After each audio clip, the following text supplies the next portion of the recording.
Oh, oh, excuse me. Alrighty, it seems that everybody should be back from the little ad break that we just had. Hopefully everyone is doing well and having a wonderful Thursday. Right? Today's Thursday. Yes. Alrighty. Okay. So, let's go ahead and get this. So far, so good. How about me? I'm doing pretty well. We are going to be looking at a probably not viable build, but a fun build to kind of look at. So we'll go ahead and swap over to our main screen. Alrighty. So, hopefully you guys can actually see really well. I can't actually tell. But, so we've got a character, and I've called them the Flurry of Bullets. You'll notice that if you look over here, I'm actually on Bold Dace right now. If we go back a couple of times, we're actually going to be making this character a gunslinger. I'm going to try Wild Magic Barb. I wish. This is a Pathfinder 1E build, so I don't think that kind of character exists in Pathfinder 1E. I believe there's a way to do it, but I don't think they actually exist. We're actually going to be looking at the Gunslinger, a character known to not be allowed in a lot of games because people tend to think of Gunslingers as, well, as characters that, like, guns don't belong in my fantasy setting. Guns are, they're firearms. Firearms don't exist in fantasy. It's like, if we look at history, there's a small window where firearms do exist in the medieval era. So, yeah, they do exist. We're actually going to go ahead and try to make this character as Pathfinder Society legal as possible, with little to no deviation. Do note in home games you're a lot less strict on things, depending. So we got to abide by all of Pathfinder Society's rules, which means that there are a lot of things that we just can't take for granted. I do know the basics for creating a character at level 1, so we're going to stick to that. So what we're going to do is we're going to go ahead and first we're going to pick out a race. We're going to pick out a standard race. So I have a lot of stuff in here. I really need to clean up my stuff, but we're actually going to make this character a half-orc. Any race should work with this class. Of course, many people would say, oh, go human. Human's the best. It doesn't really matter which one we pick. We're going to pick half-orc. We're going to put our bonus. We get a +2 bonus to a single stat. We're going to put that bonus into ability scores. We're going to put it into dexterity. We're going to make sure it's a racial bonus because that is what that is. We get a racial bonus. We do get 2 traits. We're going to go ahead and pick our class. It's going to be a normal gunslinger. So, at level 1, we'll go ahead and do this. We'll do normal. I'll do manual. We get 10 hit points at first level. We'll take a... I think we're going to take a hit point with this one. You can take a hit point or one of the alternate class skills if you really wish to. I don't think half-orc gets that, but we could take humans instead, which is just more grit points. Which is PFS legal, and I believe half-orcs are able to take humans because they are considered humans. We're actually going to go ahead and get our attributes done. We're going to go ahead and max out Dex. We are going to get a 12 con. We are going to put 12 points in there. We're going to dump charisma because we don't need charisma. We are going to... I think we can pump 2 more. Okay. So we're going to have a 10 strength, a 20 dex, a 12 con, and a 14 wisdom. Now this 12 con is going to probably be not great due to one minor thing, and that is compared to a lot of other classes, this class is technically a range class, but the range is not great. The range for this class is going to be either 20 or 40 feet. We're actually going to be stuck at 20 feet just because of limitations. Let me go ahead and put in a bonus feat here because we get a bonus. We get a bonus feat here from this ability. So we get a bonus feat. We get the gunsmithing feat, but do note, gunsmithing just allows us to buy guns in PFS. It does not allow us to do other things with it. So let us go ahead and browse features. We get the gunsmithing feat for free. So we get gunsmithing for free, and this one we are going to go ahead and just take point blank shot. So we're going to need point blank shot. 1 point blank shot is a required feat for this build. So we got to take point blank shot as early as possible. How much money do we get? I think we get average, which is 175 gold pieces. We get a free firearm. We're going to be picking a pistol as our firearm. So pistol. We get a pistol as our firearm. Don't worry, it's weird. It's weird in this one because technically it's an exotic weapon and all that other stuff. But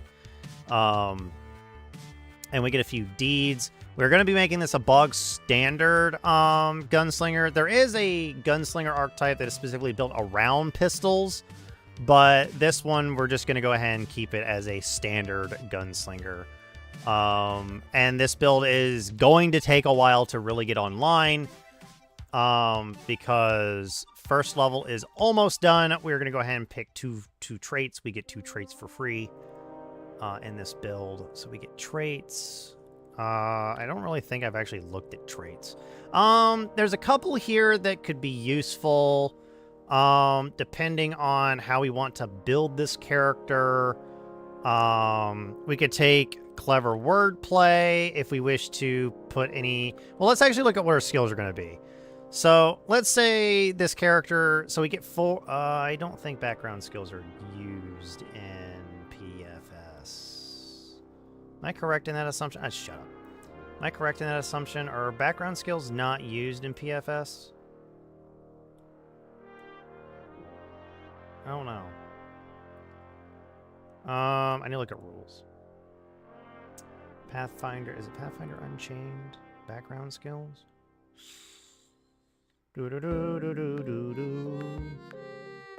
Background skills. Are background skills used in Pathfinder Society?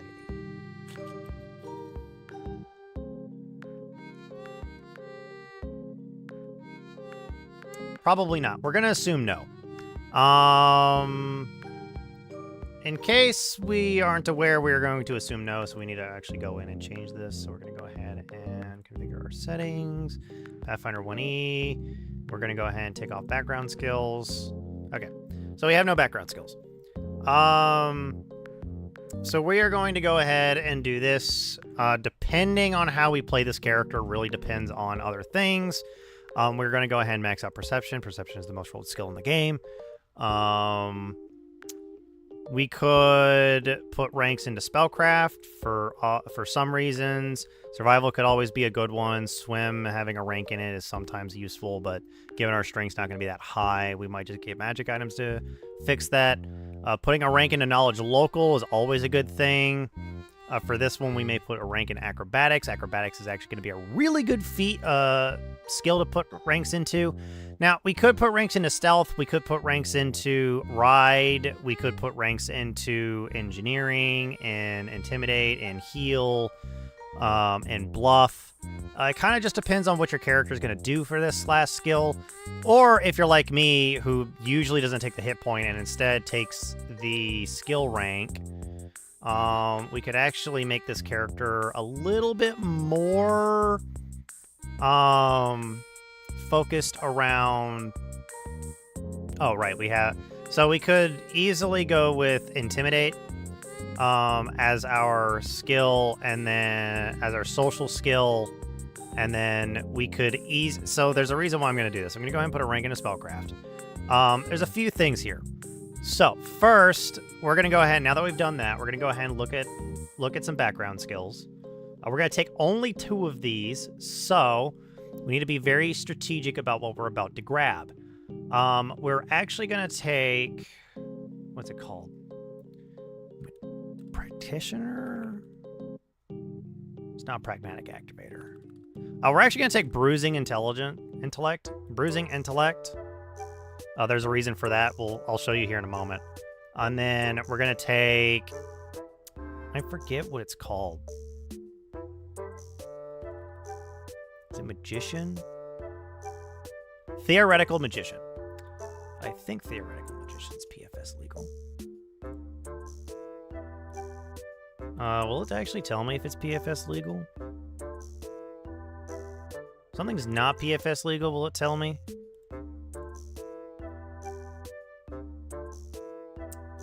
I don't know. Anyway, Theoretical Magician. So we get 2 traits for free, and those are the 2 traits we're going to pick. So we're going to go ahead and... So this one allows us to swap over our intelligence for charisma, and it always becomes a class skill. We didn't really need to grab this one, but it's useful to have. So we could... so it gives us intimidate for free, and then we just subtract at ability... Well, actually, technically, we don't do that. We would just go in and change... we just change intimidate to be based off of intelligence instead.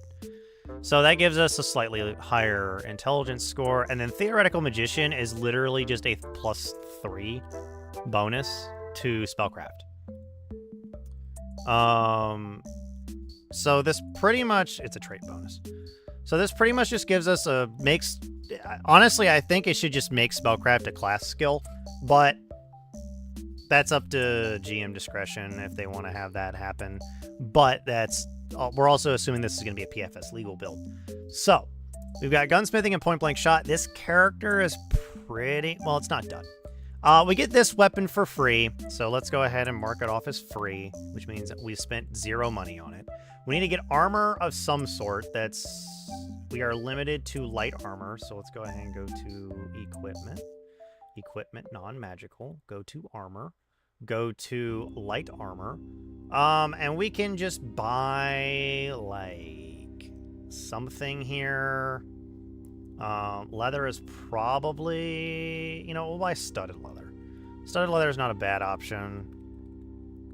Studded leather armor. It's a good armor bonus. Well, we also need to go ahead and grab one very specific thing, which is we need to grab the gunsmithing... Not gunsmithing, the gunslinger's kit. It's the gunslinger's kit. Now, this is going to literally put us in a medium load, which is fine. It's fine. We are fine. This is a dex-based build. We are fine being in a medium load. Do note, being in a medium load is not a issue. A lot of people think, oh, I'm in a medium load, I'm going to be terrible. I'm like, no, you're not. Just calm down. Stop panicking. Stop the panic. Actually, we need to take a rank out of something and put it in something else. So, actually, I think we have no choice but to buy alchemical cartridges. I don't think we can make alchemical cartridges. So I don't think there's even a reason to put a rank in alchemical cartridges, because we actually can't do any of this stuff. I think the only thing we can do is this, if we have the money. No, not that one. It's this one. I think we can only do this if we have the money.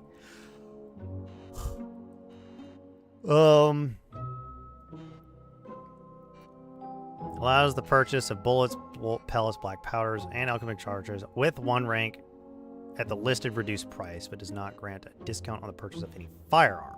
Okay, so we do need a rank of... So let's go ahead and we will actually take our rank out of Intimidate on purpose. Actually, yeah, we'll take the rank out of Intimidate and we'll put in a craft skill. So we'll put in craft. Alchemy. We only need 1 rank in this, and this is the only reason why we're doing this, is so that we can buy effectively something known as alchemical cartridges. We are going to buy the... Where is it? This one. This variant. We need to make sure that we buy it from with the reduced price, which is 1.2 gold pieces. We get 10% off. So the thing is that alchemical cartridges do allow for reloading weapons faster. Just at the time until load a firearm by 1 step. A full round action becomes a standard action becomes a move action becomes a free action. Reloading a one-handed firearm, because we picked pistol, is a free action, I believe. I wonder. So if we go to features, this is the... No PC can purchase a gun without this feat, even if they possess the amateur gunslinger or exotic weapon proficiency feats. It does not get... sell items gained through these feats are worth half the actual cost paid, not half the regular market value of the item. Okay.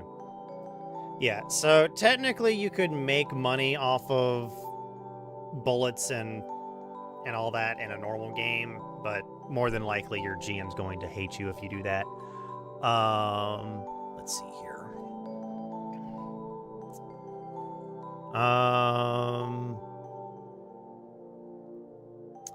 So I think in Pathfinder Society you get a day's worth of work. It's considered a downtime day, so that is that. I believe these are considered half a pound when they are at 30. So 30 is half a pound. What's the calculations on that again? I don't remember. 30 divided by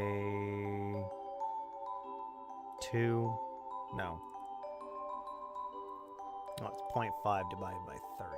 That's what it is. It's this amount is 0.0167, I think will give us the right one if we put 30 in there. Yeah. So it actually rounds up correctly. So we'll just leave it at that. If it rounds it up correctly, it rounds it up correctly. Which means we're going to be starting off with 30 bullets because we really don't have the amount of money that I really want to be spending on stuff. So we can also pay for, we can also, technically with this build, we could pay for a chain shirt right off the bat. Just because we have 175 gold pieces, but we're not going to do that. We're actually in a weird spot where a melee weapon would be nice, but since we don't have weapon finesse, it's really not worth taking a melee weapon. And it's better to just kind of back up and shoot instead. So take a 5-foot step and back up if you can. Don't get cornered, that kind of thing. We do hit touch AC rather than normal AC, so hitting is not going to really be a problem with this class. And I'm trying to figure out what else we would spend our money on. We have a less than 100 gold pieces. We could buy more ammo. More ammo is always a useful thing to have access to. Because this class will probably end up going through a crap ton of ammo at some point, so having 2 stacks of ammunition is not a bad idea with alchemical cartridges in mind.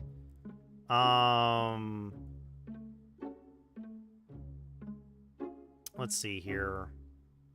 I don't think there's really anything else that we would normally buy. We got our armor.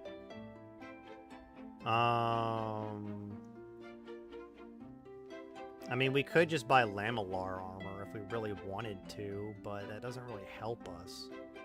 Studded leather gives us +3, +5, -1. +3, +5, -1. So the studded leather actually gives us the most out of our armor right now. Because of our dex bonus. So studded leather is actually our best in slot for now. Because we don't have to pay for our weapon, we only have to pay for our ammo. Because for gunslingers, ammo is stupidly expensive. Compared to, like, 1 bullet compared to 30 arrows or 20 arrows is how much, like, difference in pay. Gunslingers get kind of shafted when it comes to buying ammo. Because it's usually 12 gold pieces and we get 10% off. We get it for 10% the value, I believe. Right? We get 10% the value. Equal to 10% of the price. Yeah. So, but we can't make make any of the extra stuff. So, excuse me. So we get the Dead ID, the Gunslinger's Dodge ability, or deed, and then the Quick Clear deed. So our AC is 16. It's respectable. It's not great. We can easily... We could do this, which is we could bump up our AC by 1, but I don't think we're going to do that because we're not proficient in bucklers. So we got 50 gold. We got like 50 gold pieces we can spend. This character, we can actually buy a first level. We can actually buy a potion. With this character. So we can buy a Cure Light Wounds potion, which I believe is legal to buy at the beginning of character creation. So, and we now have 3 gold. It's what, 3 gold, 5 silver, and 8 copper left? Or no, 2 gold. 2 gold, 5 silver, 8 copper left. So there's that. This is the first level character. The only thing is that if you pick human, so picking a half orc, we do get a few things as half orc. So let's go ahead and go to racial traits. Let's get rid of that so we can find all the half orc stuff, which should be... Where's all the half orc stuff?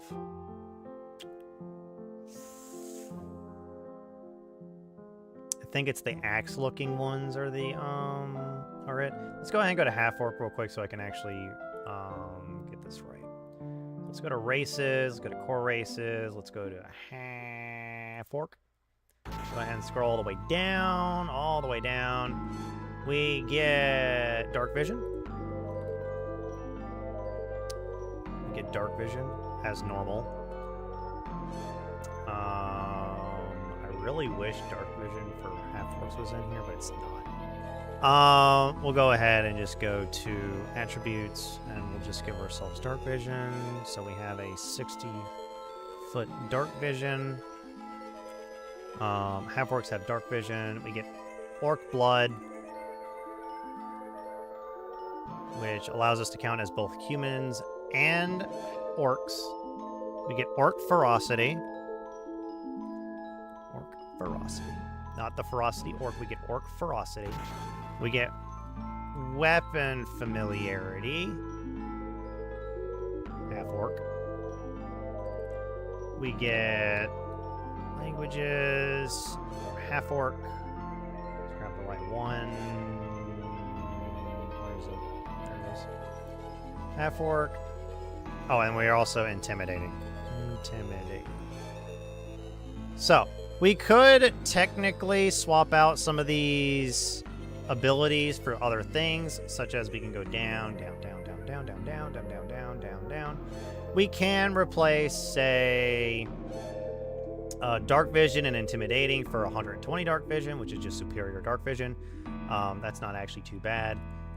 War leader, I don't actually know what. I guess we technically would get this bonus, but there's no reason to take it under the normal thing. Intimidate, we could also take, in place of intimidating, we could take Shaman's Apprentice, which would give us the endurance feat for free. We don't really need the endurance feat for this character. We could take up Hatred if we wanted for dwarf, elf, and human subtypes, which is actually could actually be really good depending on campaign. There's Pain Tolerance, which gives us DR1 against non-lethal damage. Plagueborn, which gives us a +2 racial bonus against diseases, ingested poisons, and becoming nauseated or sickened. Stoic, which is you get a racial bonus against emotion and fear effects, and a DC to intimidate increased by 2. There's Overlooked Mastermind, which gives us a +2 on all of that, and is a +4 against humanoids, +2 racial bonus on bluff checks to feign ignorance and sense mode and inspect sacred messages. There's Acute Dark Vision, which just replaces Orc Ferocity and gives us 90-foot dark vision. Which, if we're going to get rid of Orc Ferocity anyway, the best thing to do is to literally just pick up Dragon. If we're going to get rid of Intimidating, for anything. We could actually get rid of it and get the 120-foot dark vision. I think Dragon Sight is actually worth it, but not for this character. This character is actually not worth taking the extra dark vision because it won't really matter. The main thing that we probably would replace it for is the Sacred Tattoo. I think getting rid of Orc Ferocity for the Sacred Tattoo will help us in the long run, so I'm actually going to do that. So we're going to take Sacred Tattoo as our replacement for Orc Ferocity. Now, if you're wondering why I did that specifically, that's because I believe that Sacred Tattoo is worth the extra, worth the survivability aspect for this character. It's a +1 to all saves. It's a +1 to all saves. It's a +1 luck bonus to all saves, and luck bonuses are really rare in Pathfinder. There's only really one spell that I know of that gives it, and that is Prayer. So, yeah. But yeah, that's our those are our stats, and that's our level 1 character. None of this really matters. You can easily do it that way. But this is kind of the character. We got a little bit of extra gold just in case we're going to need it. So we got 175. Say we've played a couple of games and we're now going up to level 2. We likely no longer have our potion of Cure Light Wounds, which means we'll have to buy another one. Because we're likely have needed to drink it. We now technically, let's go ahead and level this character up to level 2. We're going to take Pathfinder Society's rules, which is we get half health. We're going to still take the skill point, and then we're going to submit, and we got skill point, and then we got skills. So, we're going to go ahead and put another rank into acrobatics. We're now going to go ahead and put a rank into intimidate. And then increase local, increase perception, and then increase spellcraft. There's a reason why we're increasing spellcraft. Now, that's pretty much it. We do get nimble at second level. We get nimble, which gives us a +1 dodge bonus on our AC. So our AC just shot up to 17 just by leveling up, which is really good. Really nice because we're kind of in this weird like middle ground of being in melee, but we're not melee. We're still probably missing a lot of our shots. We probably had to restock up on ammo. This is assuming we restocked up on ammo. But now we can go ahead and see how much money we're supposed to have. We're supposed to have roughly 1,000 gold pieces worth of stuff. I believe in Pathfinder Society I believe you're allowed to make this masterwork at least, so we can go ahead and immediately make this masterwork. We'll go ahead and make it masterwork, which will give us a masterwork weapon. We're actually going to go ahead and trade out our studded leather armor for... Oops, pushed the wrong button. We're going to go ahead and trade it out for a chain shirt for now. I know, technically, for a lot of people, it's like, oh, why are you getting the chain shirt? The chain shirt's not even any better. It doesn't help us at all. Technically, it does, because it does increase our AC by quite a bit. And we don't even need it to be masterwork. We can easily make it masterwork, though, which would help out a little bit. So we'll go ahead and make it masterwork. Oops, that's weight. Not, this is what, 20? How much does the chain shirt weigh again? Is it 25? Actually, we can just do this. Let's just do that and then delete the other one. So we'll make it masterwork, which means it's 250. Details. We just make it masterwork, which means that now our AC is now 18. We've increased our AC by 1. Our touch AC actually goes up by a little bit, and our flat-footed actually goes up by quite a bit. CMD and flat-footed CMD we're just going to have to ignore for now. So, yeah. So that's pretty much it for level 2.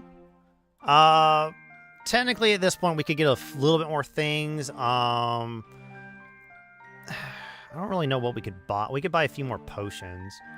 Buying a few more potions would probably be a good idea at this point. This is also assuming that your GM's being generous and giving you items and such and gear, upgrades, and all that other stuff.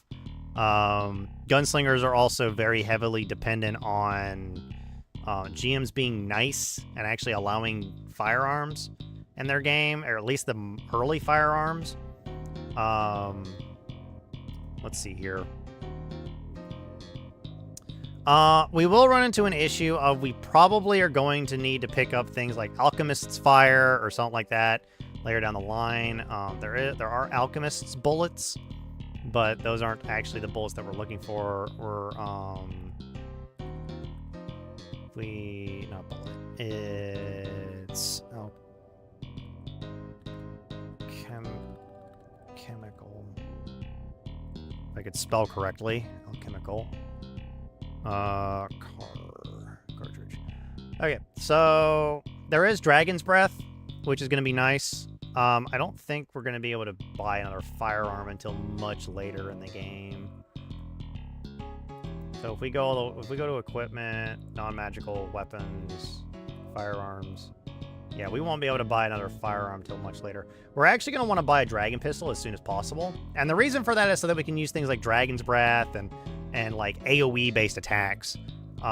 Because the one thing is that, yes, firearms are very good and deadly, but swarms honestly kill firearms very easily, very quickly.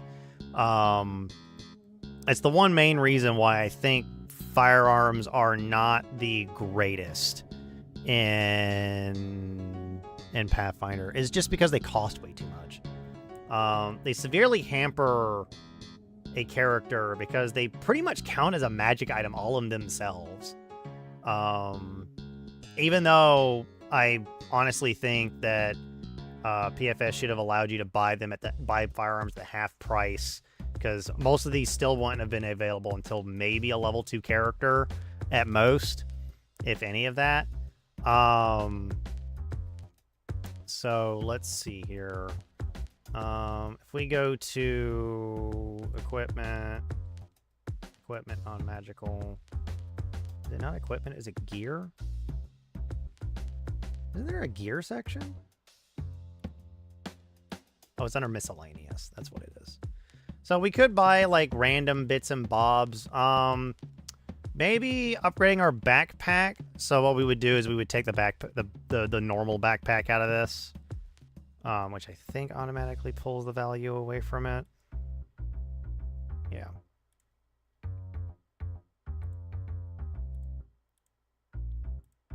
So it pulls the normal backpack out of it, and then we get ourselves a Masterwork backpack Masterwork, which just slightly increases our carrying capacity. I did the wrong thing. We'll go ahead and stick this into here just for posterity's sake. We get a strength bonus of 1 for this.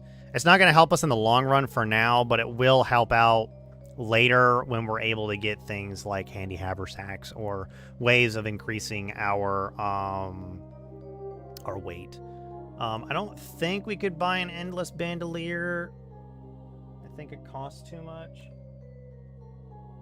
If I remember correctly, I think it might cost too much. Let's look at magic items, wondrous items. I think it's slot. No, it's a chest slot item, I believe. And yeah, no, it's a 1,500 gold piece item. We can't afford that just yet. So we got like 300 gold pieces left to spend. We could buy a potion. Technically, we can't buy any of these, but we could buy a second level potion. Honestly, it probably would just be better to buy like more Cure Light Wounds potions, to be honest. Oh, did it not? Oh, it didn't do the thing. It didn't do the thing that it was supposed to. I do have a 10-man build. That build is stupid as well. That build is very different from this one.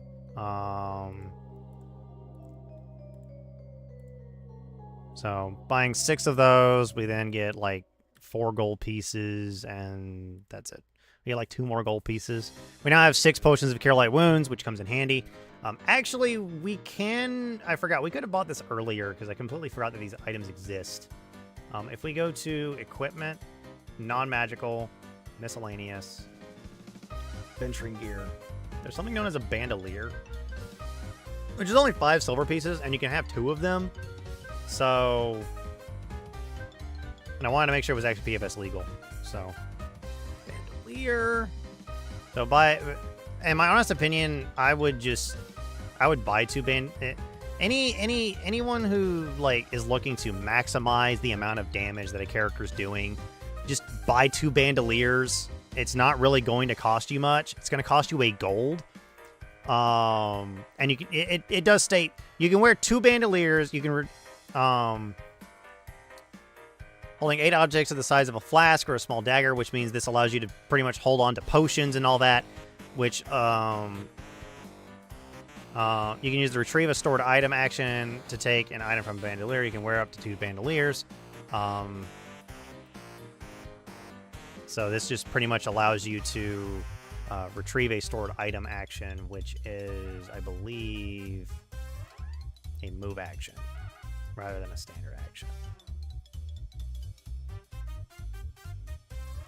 I actually need rules to go to rules, and then we need to go to the Pathfinder core book. I need the core rule book, please. Here you are. So we go to actions and combat. Full round action, free action, swift action, intimidate, and not an action. Where is it? There's the retrieved stored item action. There's draw a hidden weapon. There's drink a potion. There's activate a magic item. Aid another. Cast a spell. Aid another is a maybe. Control a fright. Direct or redirect an active spell. Draw a weapon is a move action. Open or close a door. Pick up an item, sheath the weapon, stand up. Retrieve a stored item. There it is. Retrieve a stored item is a move action. Normally, there is a exception to that rule, and that is if you're retrieving items from a backpack, it is a standard action, if I remember correctly. Actually, it might just be. Let me look at the retrieve a stored item.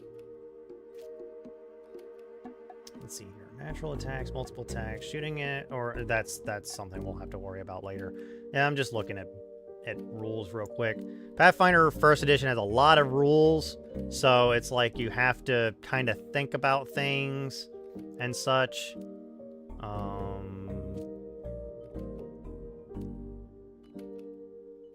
Moving or manipulating an item is usually a move action. This includes retrieving or putting away a stored item, picking up an item, moving a heavy object, opening a door. Examples of this kind of action along with whether they incur an attack of opportunity. Ready or drop a shield.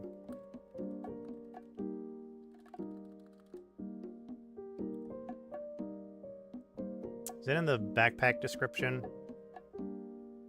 It might be in the backpack description, is why I'm thinking about it, because this is the general rule, but usually an item will tell you if it has a specific rule, which is different. Adventuring gear, backpack.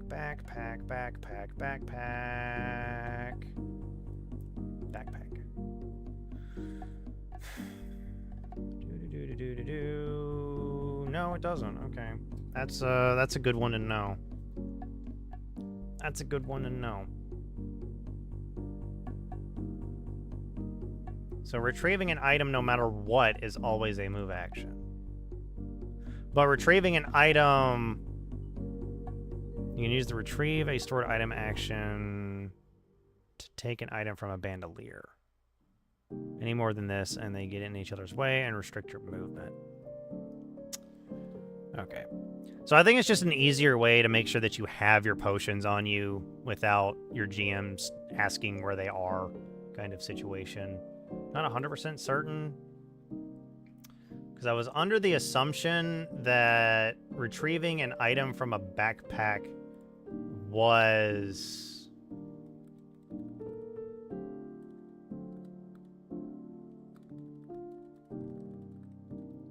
Yeah, I was under the assumption that retrieving a stored item was a standard action, but I guess not.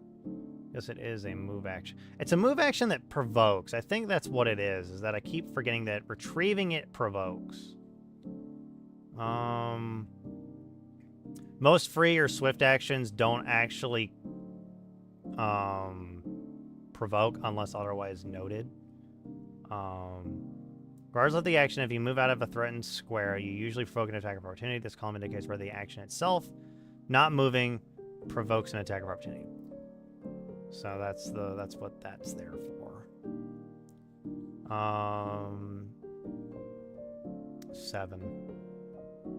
The description of a feat defines its effects. Air action if you are limited to taking only a singular. That's charge. You have the 2-weapon fighting feat. You can draw 2 light weapons or 1 one-handed weapon, or one-handed weapons in the time it would normally take you to draw 1.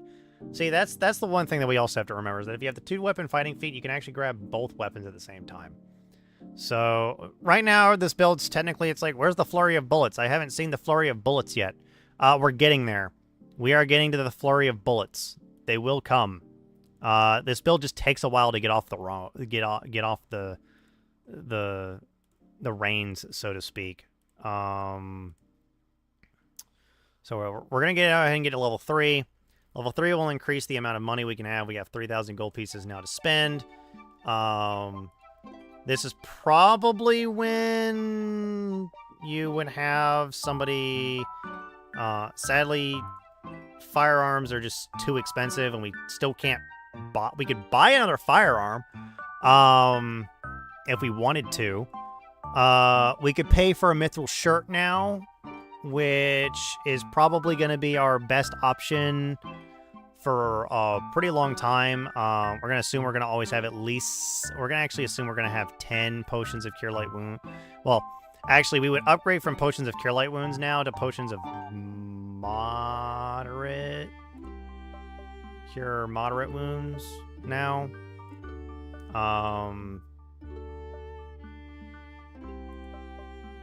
Although technically in the long run, you probably were going to want more of those. The skills, we're going to go ahead and continue upgrading our ranks into that. Put another rank into that, into that, into that, and into that. So why are we going into ranks into Spellcraft? Well, there's a reason for that, and we'll see if we get there. If it'll even be viable. Now, this level, we're going to go ahead and take a Precise Shot. Precise Shot is honestly required for this build because that will negate the -4 penalty that we are taking to fire into melee. Finally, we get to get rid of it. If we were human, we would already have Precise Shot, and then we could go on to the next feat. I'm trying to make this to where human's not a requirement to play. Mainly because I like it when I can get a build working in very few levels. So there's that. But that's so far. That's it. Next would be more armor. Maybe we bought a second. We're now able to buy a secondary pistol, so maybe we finally got a secondary pistol, just in case this one blows up in our hands. Finally, maybe we were able to find. Maybe the PFS was kind enough to give us a mithril shirt. Which is PFS legal. That does reduce the amount of weight that we have by a lot. It is helpful. We still have about 100 gold pieces left that we could spend.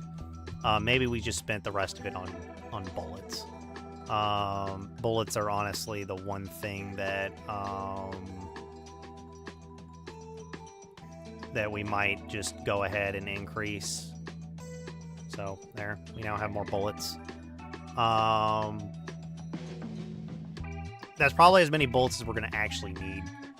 And that's pretty much it right now for this one. We do get a little bit more money with this one.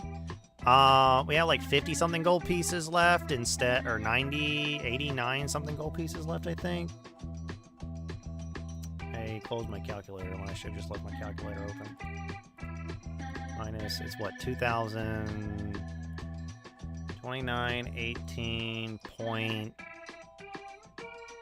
We get 81.58. We have 8 plat, 1 gold, and then that's it. So we have a little bit more money to spend. You probably could find some other uses. It might actually be cheaper just to keep buying potions of Cure Light Wounds instead of buying the higher tiered potions.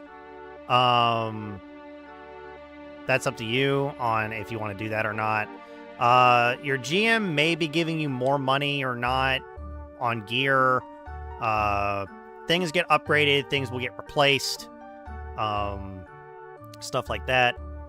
Weapons will likely get upgraded and such. So we now have our backup weapon in case something terrible happens. And we'll need that. So we still only have 2 grip points. That's fine. We now just got, well, we got Pistol Whip last level and Gunslinger Initiative last level. This is the one that I think is incorrect. Because we always get a +2 bonus to initiative as long as we have at least 1 grip point. I think this is not correct. And this one needs to be 2, not...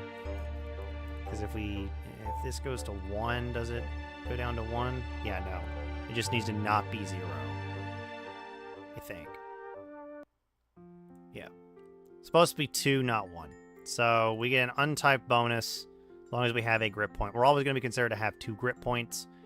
We get utility shot now. This level. Wait, we're 3rd level? Yeah, 3rd level. We get utility shot, which allows us to do some cool things. Pretty much we now can blast open locks instead of having the rogue locksmith them open. So yeah, cool things that we get to do with our little build. But so far things are still not like. I know you're probably wondering where's the flurry of bullets? I still see we're still only attacking like once. I'm like, yes, because this build takes a while to come online. The flurry of bullets really won't start until level 5 probably, given everything. But this is done on level 3. Level 4. If we go up to level 4. This is also like a purely conceptual build. We will put a point into dexterity because dex is our primary stat. We get a free bonus. We now get bonus feats, so we now get more. We get a little bit more feats than we normally would, which is actually quite nice. We can take a combat feat that we qualify for, or a grit feat that we qualify for. At level 4, we don't qualify for really a whole lot.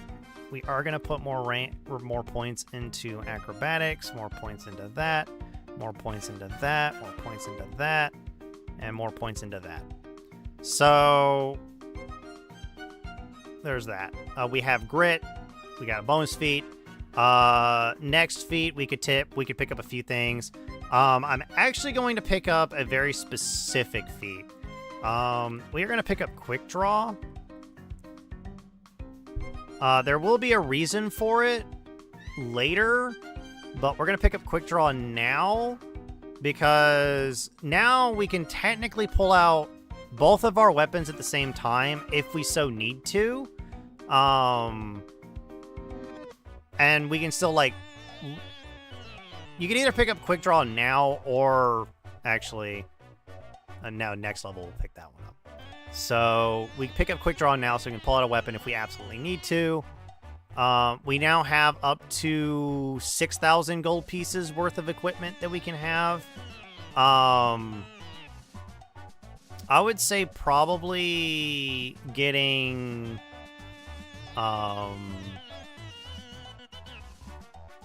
getting this magical is probably a good idea. So it's now a +1 enhancement bonus rather than anything else. And then maybe we were lucky and we found, not really found.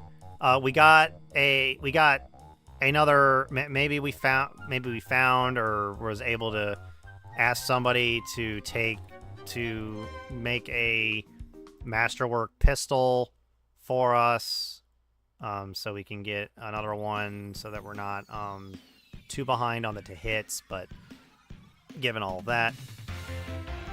Now, we're gonna actually pull out these contents real quick again, and we're going to see if, well, actually, let me see how much it is, because I don't think we can actually afford a handy haversack. I don't think we can afford one. I think it's too much for us. Yeah, it's too much for us. But I believe the Wayfinder, isn't the normal Wayfinder available in PFS? Or am I wrong? This one PFS legal? It may not be. Let me check. Let's check to see if the normal Wayfinder is PFS legal, because if it is, that's great. If not, not much of a worry. I'm just wondering if it is legal or not. It's only 500 gold pieces. It may not be legal. It doesn't look like it's legal. Nope, Wayfinders are not legal. Okay, well, they're not legal, so we won't be looking at them anymore. Useful in other games, but they're not legal in this one. Actually, we could go ahead and this would be when we should have our Cloak of Resistance. Get ourselves a Cloak of Resistance. So there we go. We have 700 gold pieces to spend. Now we only have 100 gold pieces to spend. Buying upgraded potions. Do note that the potions that I'm buying can be probably given to someone else or thought of as last-ditch efforts if absolutely need be. So don't think that you need to absolutely buy them because I'm buying them. Actually, let's say we don't have any more potions. This is where a Belt of Tumbling could actually come in handy for us.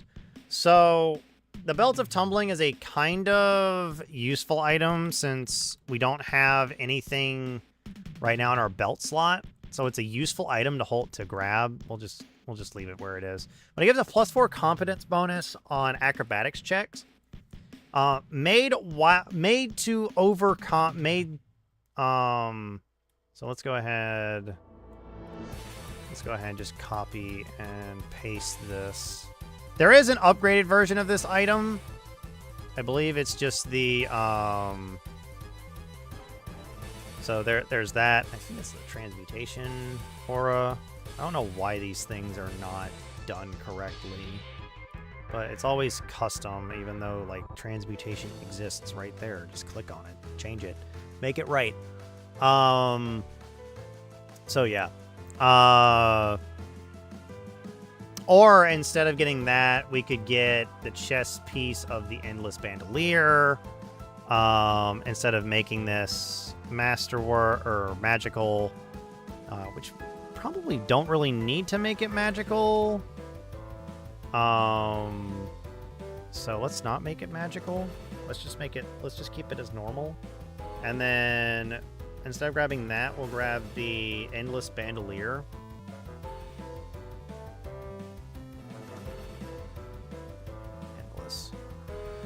The Endless Bandolier, which is a chest slot item.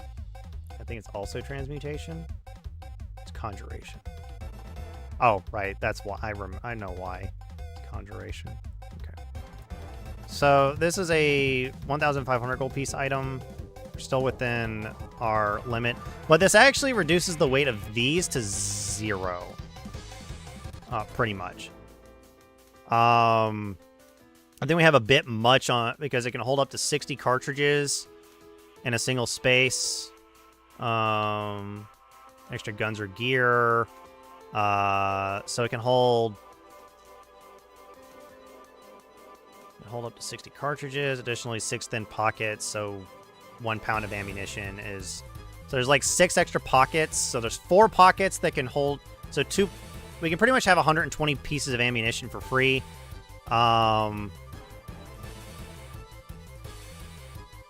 if we needed to, we could put 2 large objects, and pulling out ammunition is just as quick. This is probably going to be a go-to item. Now, normally we would also consider these as 0, but since in combat we're likely going to be wielding them, it's not great. Better just go ahead and keep them as such. Normally, I would say, oh, make them mithril because it'll be beneficial. Not really. Mithril pistols really aren't going to help us out here. Mainly... Oh, we'll be back.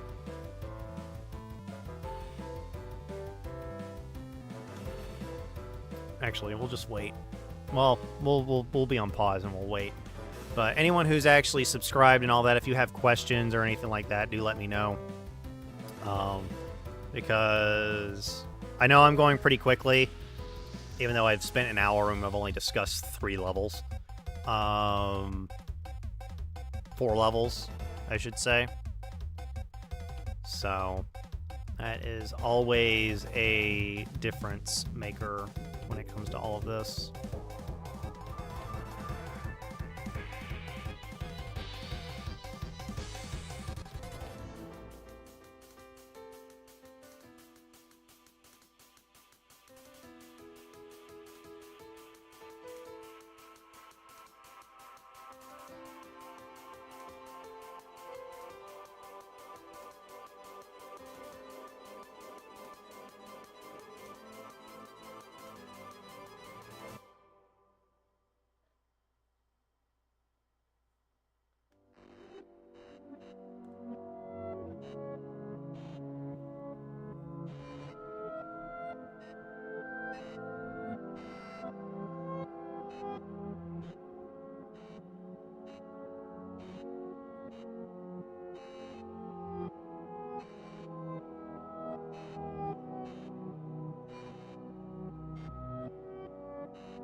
Alrighty. Welcome back, everybody. So, do note that if you have any questions of why this character is called Flurry of Bullets, you'll see here pretty soon. But next level, we've got to pick up a very specific feat. And this is probably not the best way to build the character, but it is a doable way to build the character. So now that we've done that, probably could have traded out Intimidating for something else, but we won't go there. Quick Draw just allows us to pull out weapons faster. we're still technically reloading as a move action right now, so things still are not great. Not too bad, but they're not great. So next level is level 5. I think we've gotten enough money. We'll go ahead and spend our money on some potions. We'll actually get a potion of Cat's Grace, which is actually a good potion to have access to early on. And then maybe have some like potions of Cure Light Wounds or something like that. Keep forgetting that we can just go to spells for it. Do note that sometimes you may need potions of other things, other rarities. Some potions are probably better to have than others. So don't think that just because I'm buying these potions doesn't mean that you have to buy these potions. All of these are 100%. 5968.42. We got 3 plat now. 3 plat left. So we're getting into the issue of we don't know how much money we're supposed to be spending, or how much money we might be getting. But this is like a rough guideline of where your character should be at with this specific build. Having a backup weapon is always useful anyway. And for us, we are going to... And now that we have the pistol whip deed, we really don't need to worry about...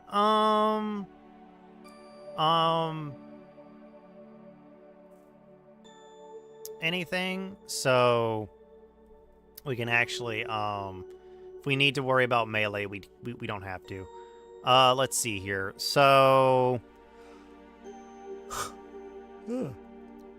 Items are really where this character kind of builds up from, but we'll go ahead and go to level 5. Level 5 is where some things really take off.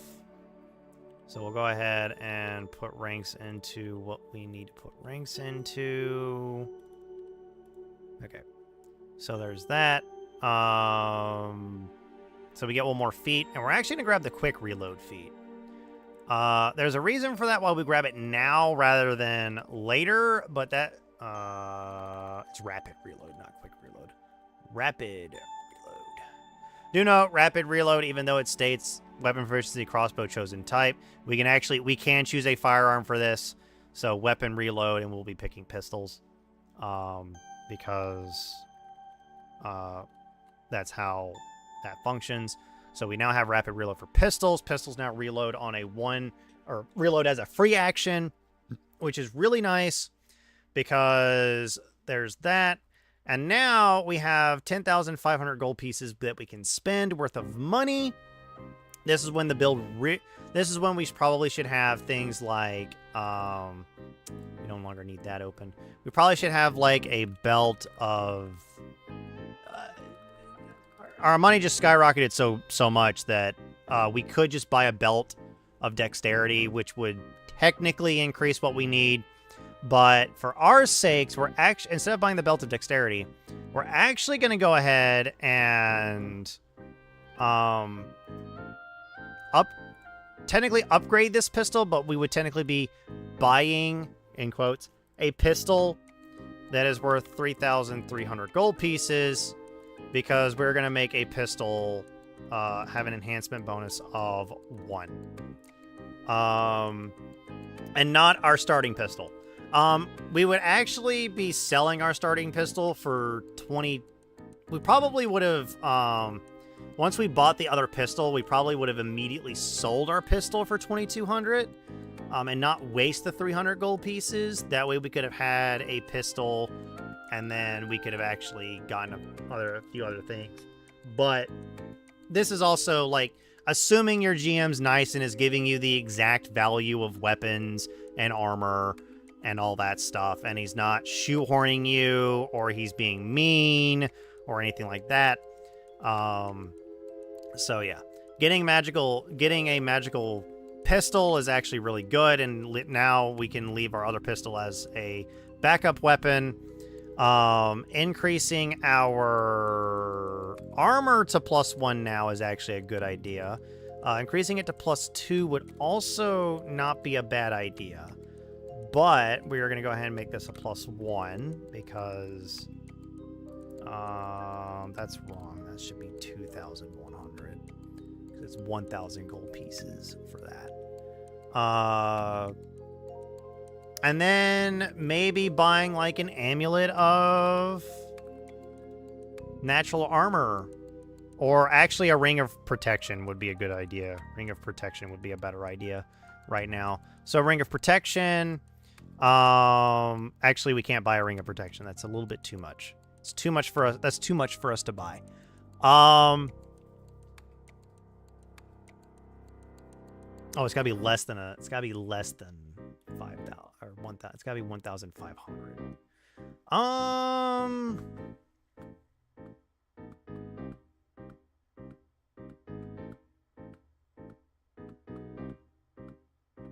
Let's see here. So we could do... So the thing is that we are still technically having to buy rations, in quotes. We could go down and we could look at some ion stones, see if there's one that pops out to us. One that we could easily buy. I think the one that we would normally want is 4,000 gold pieces normally. So, what's the limitations on these? One resonance and never use method 2. Additionally, only normal ion stones have resonance, and pure ion stones never do. Advanced ion stones do not. Okay. I don't know what it means by advanced ion stones are not legal for play. Let's see if the one that I want is actually legal. It would be this one. Yeah, this one's legal. So this is the one that we're probably going to be going for at some point, because it's a nice one to have. Let's see here. We got like 1,500 gold pieces left that we could spend. Is there anything in the body slot that we could buy? There's the Vest of Endure Elements, but sadly it's a 3.5 item and is not PFS legal.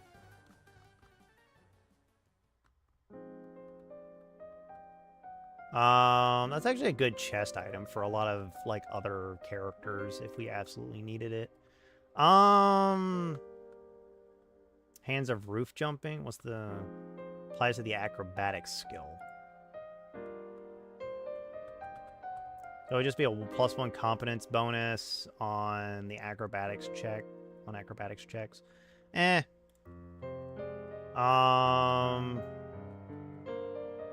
The Ion Gauntlet we technically can't afford because we're a little bit over. We could buy something for our next slot if we absolutely needed to. Yeah,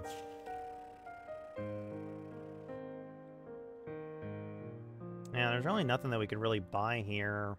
Maybe something for our boot slots. There is the Daredevil boots, which is the one that gives us a +5 competence bonus. So we could take the Daredevil boots, which is not a bad item to have early on since we have a really high acrobatics skill. So, wait, what's the Daredevil soft paws? Paramagical soft paw boots allows the catfolk wearing them to gain extra maneuverability while moving through. Oh, so it's the same thing as the Daredevil boots except for catfolk. Well, actually, no, they're slightly different. If you notice, these both cost the same, but this one gives a +2 bonus on attack rolls against the enemy until the end of your turn, and this one gives a +1 bonus against enemies. I guess because this one is technically...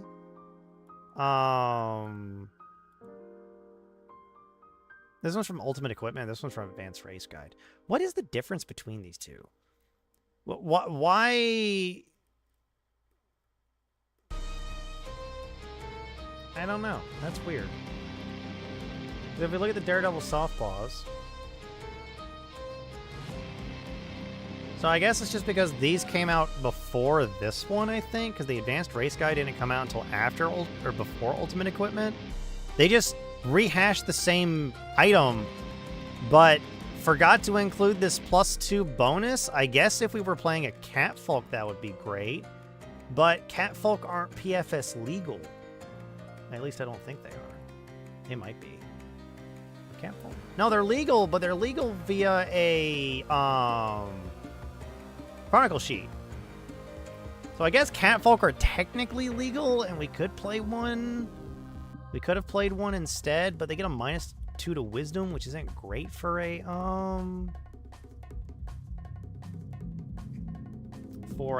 gunslinger. And they also don't have a gunslinger bonus, so it's not like it's really worth anything for them. I mean, Dampier would actually be a really good one if they got a bonus to Wisdom, which I think we could actually get one with a bonus to Wisdom. I don't know. We get Dex and Intelligence and -2 to Wisdom. Yeah, there are some weird builds here that you could actually get them working. Like, I think... Well, no, Kitsune is Charisma and a -2 to Strength. Depending on which gunslinger you're technically playing, you could also do this. This gunslinger is assuming you're going to be a normal gunslinger, but you could also play the other... one of the other gunslingers as well with this build. Many of the things we're taking are kind of general and apply to just about any situation. I really want to spend all the money that we have, because if we don't, then we have to carry it, and carrying money is weightly. Rings already cost like 1,000 gold pieces per.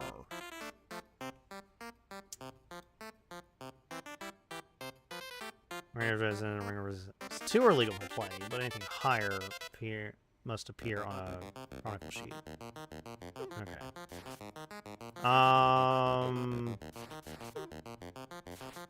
There's Deadeye Spotter Ring, which would give us perception and survival checks.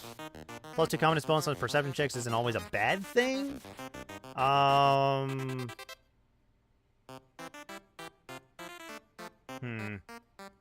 We're in this weird situation where I really don't know what would be a useful item for this build at this level. That is only worth, like, 1,000 gold pieces. I mean, there is the quick metal bracers. If we absolutely need them, they're useful, but they only work on melee weapons. They don't work on anything else. I guess technically at this point, the extra money we would have would be used to buy things like alchemical cartridge bullets that are like silvered or something like that. I mean, we could buy the sleeves of many garments if we really wanted to, or the armbands of the brawler. But even then, like, some of these are just not useful for our character right now. Is there a head slot item that we could probably buy that would be useful? Not really. There's Plume of Panache, which doesn't help us because that's for panache. That's for swashbucklers. I know there's a grit version of the plume, but I don't know where it might be. I think it might be a body slot item, and it's slightly more expensive. We could buy the Robe of Infinite Twine.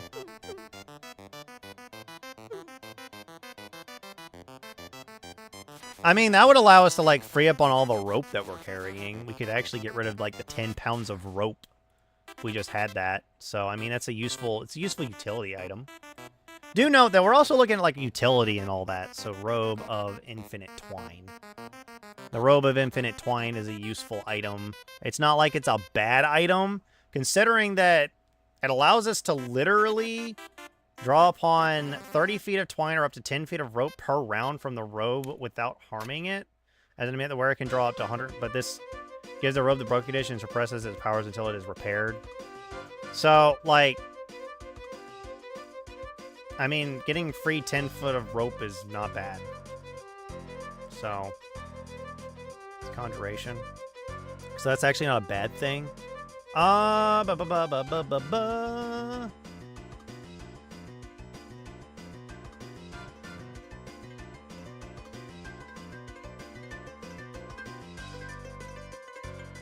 Yeah. So, yeah, so each round we can just make more and more rope, which could come in handy. We're still level 10. We have like 500 more gold pieces that we can spend. We'll just spend it on potions of Cure Light Wounds at this point. When in doubt, just buy more potions of Cure Light Wounds. It's probably the best thing to do is to just buy potions of Cure Light Wounds rather than trying to figure out what it is that you actually need to buy. Because more potions just means that you'll probably stay alive longer. Depending on if you have a healer in your group or not. We're actually not looking to make this character fully self-sustaining. There are a few things that would be helpful, but the character should be able to do what its primary function is, but also still be a boon to the party. Because that's kind of how we're going to build this. Okay, now that we're down to level 5, we can now go up to level 6. We're going to continue getting more skill points on purpose. So, 6, 5, 6, 6. Do note that if you have somebody that's actually... Do note in the game, like, your skills can easily be changed around depending on preference, build, and anything like that. We're now level 6. Level 6 is actually why we need a rapid reload, because level 6 gives us our extra attack, our extra iterative attacks, and now we're starting to get into the point where the flurry of bullets starts actually happening. And now we get we get 16,000 gold pieces. So now we actually need to start upgrading our... since we have 16,000, we're going to go ahead and go to browse items. We're actually going to go ahead and get the Amulet of Natural Armor. The Amulet of Natural Armor, the Ring of Protection, +1. And then we're going to go ahead and pay for another... We're going to assume we sold this pistol, and now we're going to be getting another pistol... another masterwork pistol. And then we're going to go ahead and buy a couple more potions of Cat's Grace. Just because they're somewhat handy. Okay. So that's pretty much it. That's level 6. Do note our AC is still kind of low. Because it's actually expecting our AC to be 27 right now. We have a very low AC. Our AC is about to skyrocket. Because we do have deeds that help us out there. We have Gunslinger's Dodge, which does give us an additional +2 AC. It only works against ranged attacks. It's not versus anything else. We can't use it yet because we're still in a medium load. So this build is probably going to be one of those where you're going to want to drop your backpack before combat, just because of reasons. Let's see here. Yeah, I think that's about it. Only got 16,000. And that's pretty much it for level 5. Level 6 was actually really fast, comparatively, because we now had the money to buy these, which just increased our AC by 2, which was nice. So level 7... Oh, no, not hit point. We're going to still go into skill ranks. Level 7...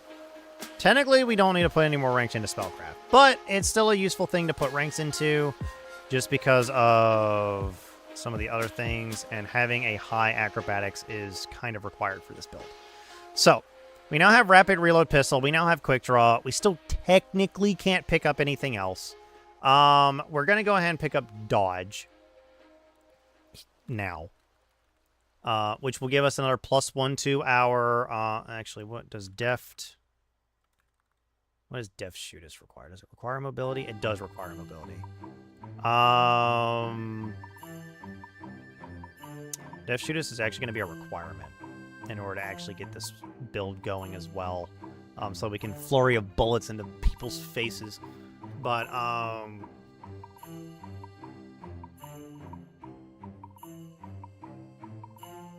actually, we're not going to pick up dodge. We are actually going to pick up... We're going to pick up quick stow.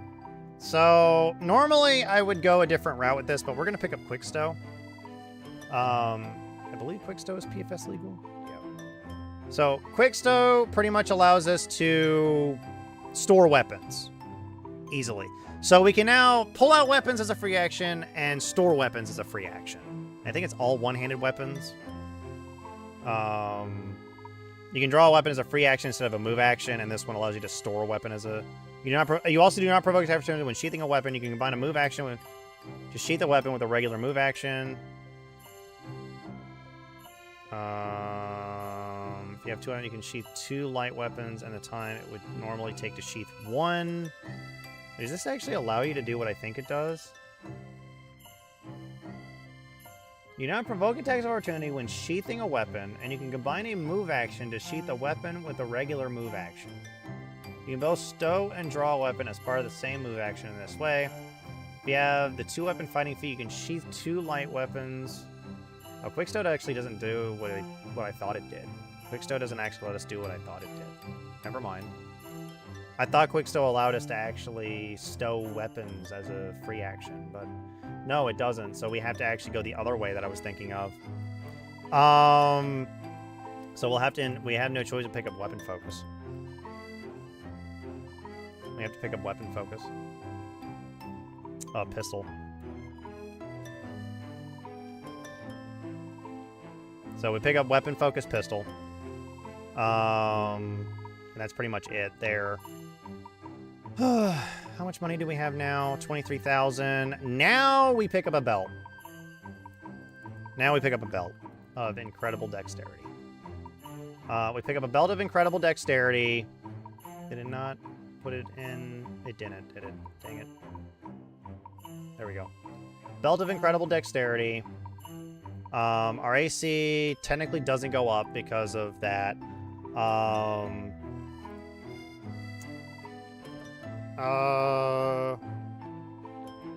Let's see here.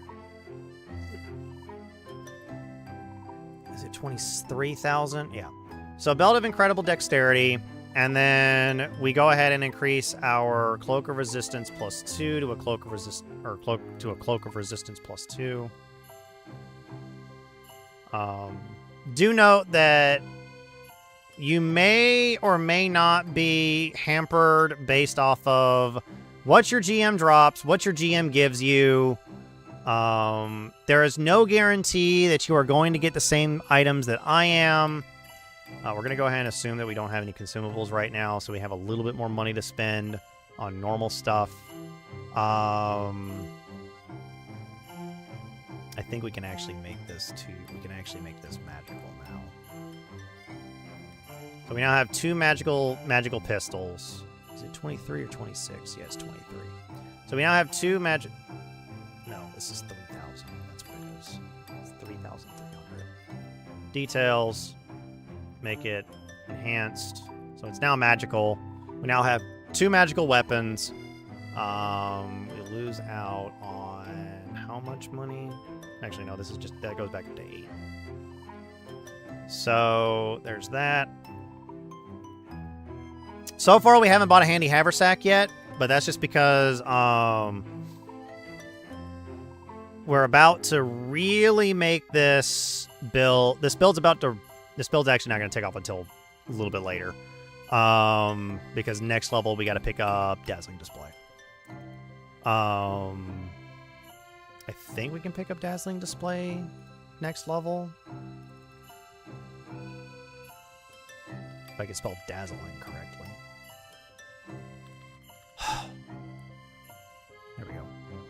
It's just weapon focus and proficiency with the selected weapon. Yeah. So we can demoralize enemy. This is why we were taking ranks into that. And you're still wondering, we're still not flurry of bullets. Where's the flurry of bullets? It's coming. Jesus, you guys are being really impatient. This build takes a while to come online. It takes a really long time for this build to really come online. Right now, we can technically do 2 attacks at a -10, -6. Or -10, -8, I think is what the actual numbers are. No, it's a -10, -6. So we could do that if we really wanted to, but we're likely not going to hit anything if we do that. So we're kind of just waiting. This build takes a long time to come online. It is not a fast build. You are playing the long game. We are playing the long game here. So, long game is being played. But we do get things like startling shot and targeting and dead shot and gun training. Well, we get gun training and pistols, which allows us to now do dex damage with our pistols. So all of our pistols now do dex damage. We get to add our dexterity to damage, which is huge on the amount of damage, the output that we get to do. Dexterity. So there's that. So weapon focus, and then we get to pick up, and then we pick up, I think our inventory is already done. Yeah, our inventory is already done. We're going to go up to level 8. We get another skill rank, and we get another ASI. It's going to go into dexterity, of course, because we're going to want dex as much as possible. Inventory features. So we get another feat, and this one's going to be Dazzling Display. Do note we do qualify for this, so we're going to pick it up. We get Dazzling Display. We're still not done. We still get to put more ranks into skills. 8, 7, 8, 8, 8. We now get 3,000. We get another pretty much 10,000 gold pieces we get to spend. This would probably be a good time to upgrade the mithril shirt. Either that, or since the mithril shirt's no longer giving us a higher value, it might actually be better to downgrade to different armor. Not magic items. I want just non-magical equipment. It might be better to downgrade to an armor that might be lighter, but we're really not going to find any armor that's lighter unless we just grab something like a reinforced tunic or something like that. But even then, that's not going to be helpful. Or martial arts training gear or something like that. I don't know why martial arts training gear is considered light armor.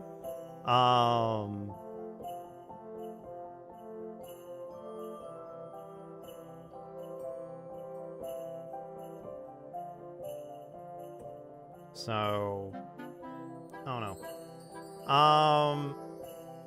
The Haramaki would probably be our best bet, but that's like the long game.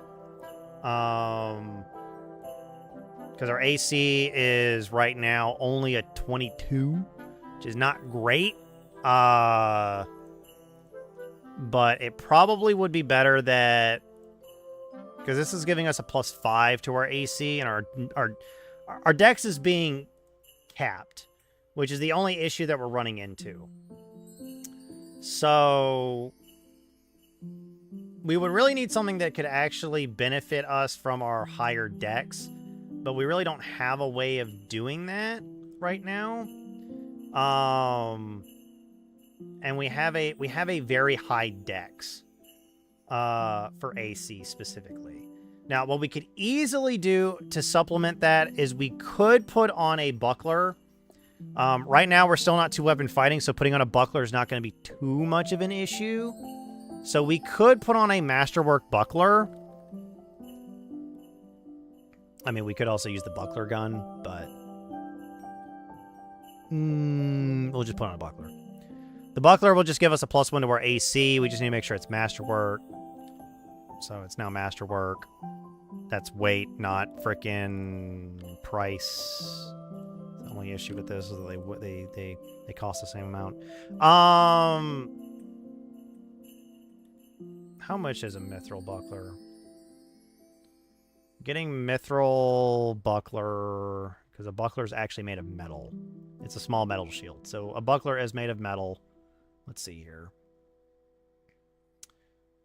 Mithril. Where is the mithril? How much is a mithril buckler? So it's 1,000 extra gold. We'll just spend the 1,000 gold pieces and get this to be mithril, because then we can half the weight. So we can have a is it AL or IL in this? It's AL. So mithril buckler, which is not too bad. It just reduces the armor check penalty. It pretty much gives us a 0/0 on armor check penalty. So there's that. So we're technically proficient with it.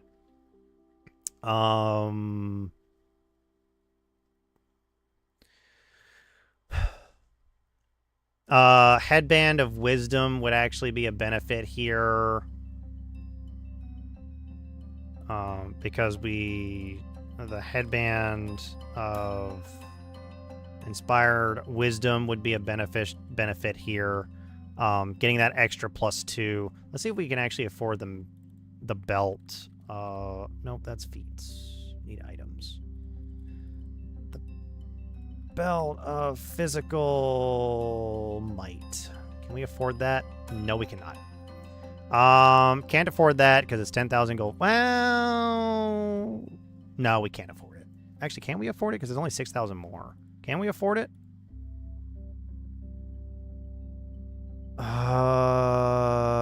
No, we can't. We cannot. Nope, we're gonna have to get it back. So, Belt of Incredible Dexterity.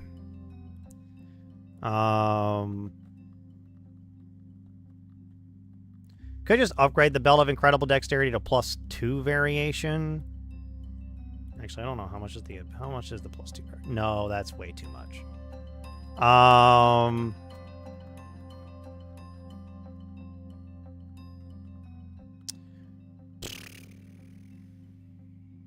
The only issue is that getting this up there, I think, is 8,000 gold pieces. Yeah, I think it's 8,000 for that. So our best bet is to actually just upgrade our mithril shirt to +4 or +2.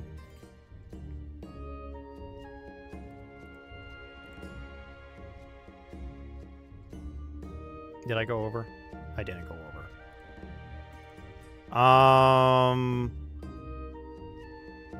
And then we would just buy potions again. The rest of it would just go into potions at that point. Let me actually do this. I know I've been harping on like, oh, we need to get a handy haversack. We need to get a handy haversack. The only reason I haven't bought one yet is because, like, one, I don't really know how much it's going to really benefit us to buy a, why is this not? Oh, it's because it's there.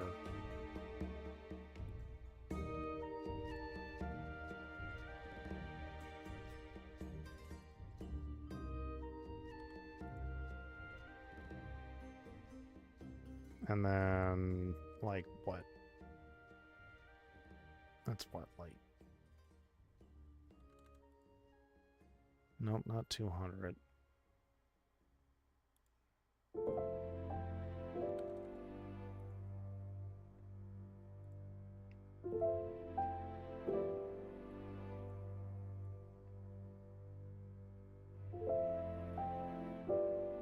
It's what, 150?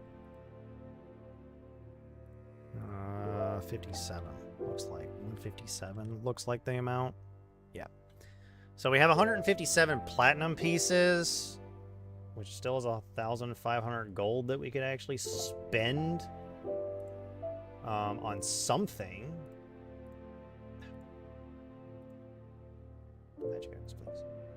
Let's see here. 1,500 gold piece item. That would be beneficial.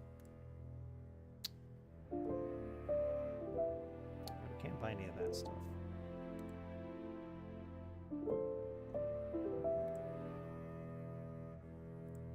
I remember like trying to find something that would actually be beneficial is always like a hard thing, because like many of these items are like, it could be useful, could be not, depends on campaign, that kind of thing.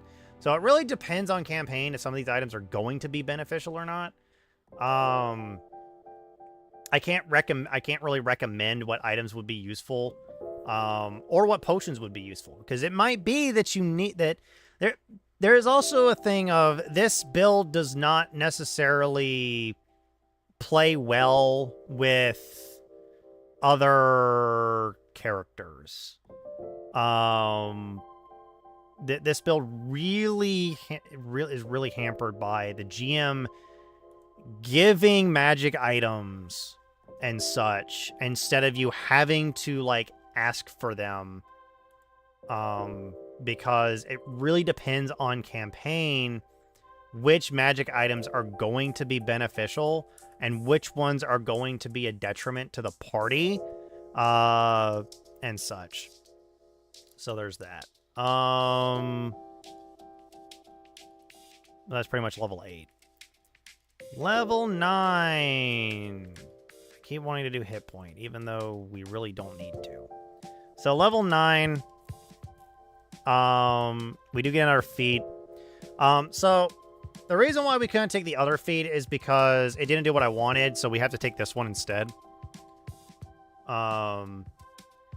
Which sadly requires frickin' dazzling display in order to do it.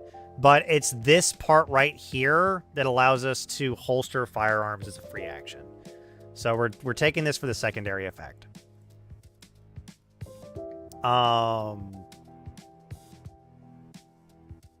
Let's see here. We're still kind of behind on like other things. We can still 5-foot step.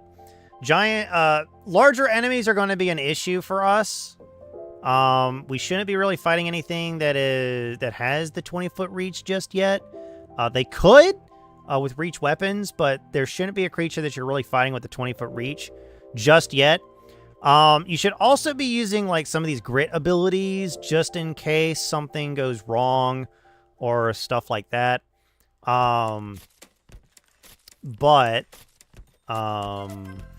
Let's see here. We can now pay for a lot of stuff. This is when, like I said, magical gear is something that really depends on campaign. But we should really only be looking at the feats and when to take them, because gear is subjective and gear could easily change based off of campaign, and such. So like don't think that gear is going to be important, but you should really get the feats down, knowing what you're going to take, because you can't control what gear you're going to get. Not all the time. Especially for a gunslinger, you really can't control it because you're using an exotic weapon, and exotic weapons are rare. Extremely rare compared to a lot of other weapons. And firearms are likely not going to be available in your game. Which does mean that technically there is a problem with this build, is that it doesn't work with one other type of build that we might have. Because I honestly thought that Quickstow did something else. There might be one for crossbows. Let me see here. Is there one for crossbows?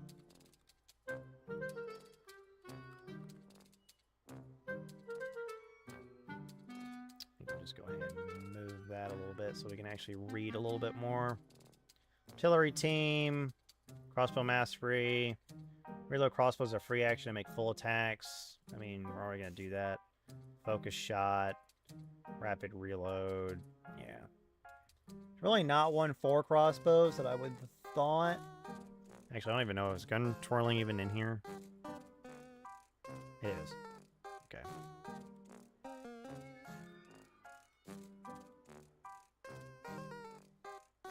I mean, if the gunslinger, like, if the... Well, here's the only thing. The gunslinger feat is useful if your party allows it.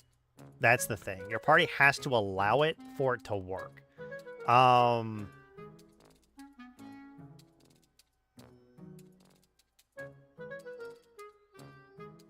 technically we could do this with a fighter, and a fighter would probably be not nearly as hampered, but we're looking at this as, like, something else rather than that.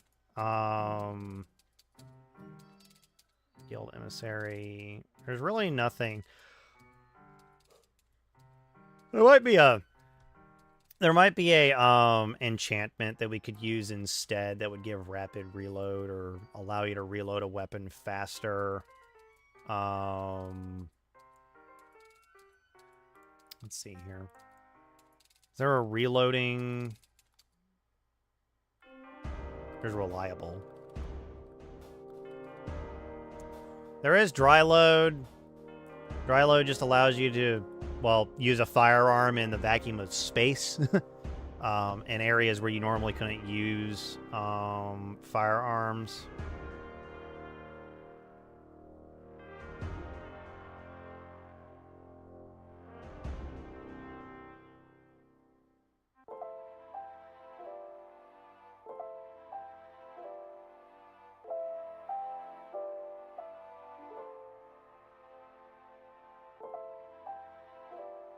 Yeah.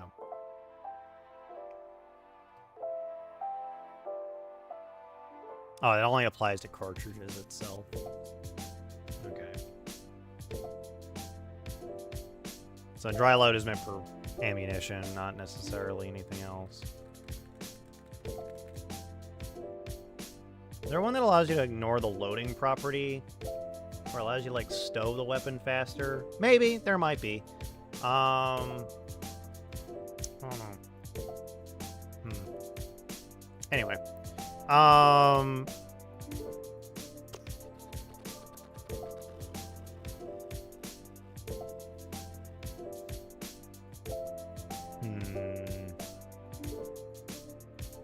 Oh, wait, hold on. I think the Bolt Ace allows us to do that. So I think the Bolt Ace actually doesn't require a whole bunch of these feats like all the other gunslingers do. Let me see here. I think the only one they really need is the rapid reload feat, and that's it. So I think Bolt Ace was the other one I was looking at. And we get a free Masterwork crossbow. And the Grit class feature, Sharp Shot, Vigilant Loading. Loading does not provoke an attack of opportunity. Replaces the Quick Clear deed, which is actually quite nice. Vigilant Shooter, Pinning Shot, Sharp Shot, which allows us to target touch AC. So Vigilant Loading allows us to load a crossbow without provoking attacks of opportunity, which is normal. Distracting Shot does the same thing as Startling Shot. Yeah. So Vigilant Shot allows us to provoke, does not allow us to fire. We can fire a crossbow without provoking an attack of opportunity, which means we don't need. Bolt Ace could actually work better with this rather than it's like more like Flurry of Bolts. The Flurry of Arrow builds is actually really easy. All you do is you just go the normal Archer route and grab Rapid Reload and such. So there's that.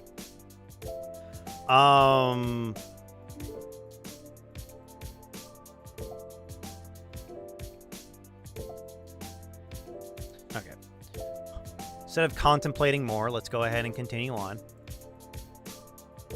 Okay.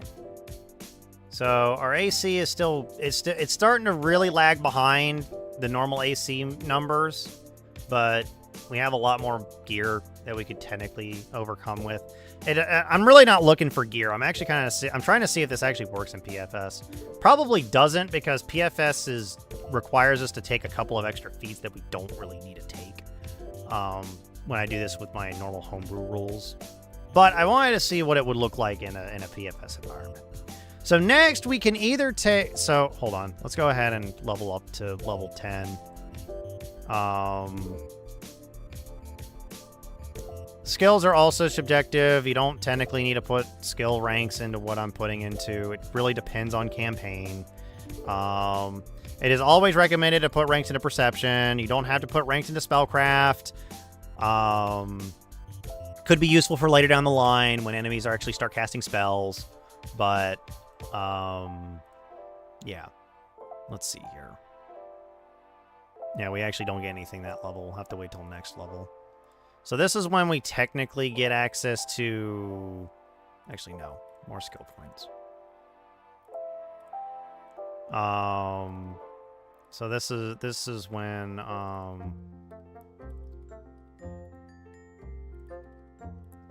So we're now actually going to be starting to pick up some very specific feats.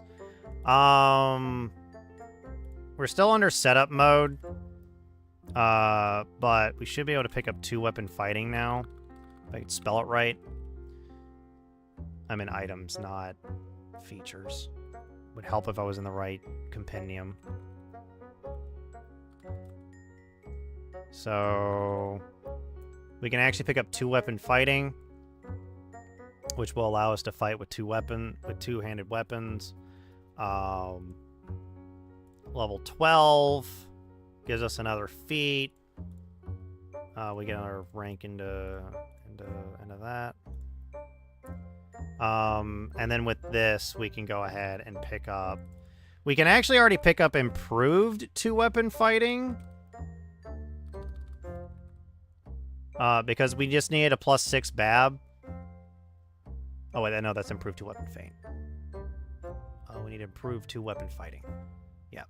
And we had the dex for it, so we can go ahead and pick up that. And now our flurry of bullets is actually flurry of bullets. We're now firing 5 bullets in a turn.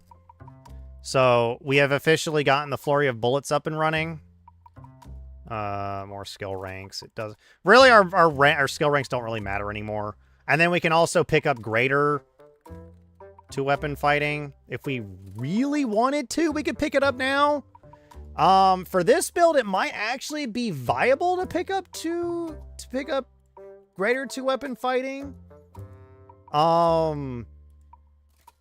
The only reason I say that is because unlike normally where most people would be like, oh, you're likely going to miss because it's at a -10. So it's not really that viable. But for our cases, it's actually viable to pick up now. Because now we're doing 6 attacks already.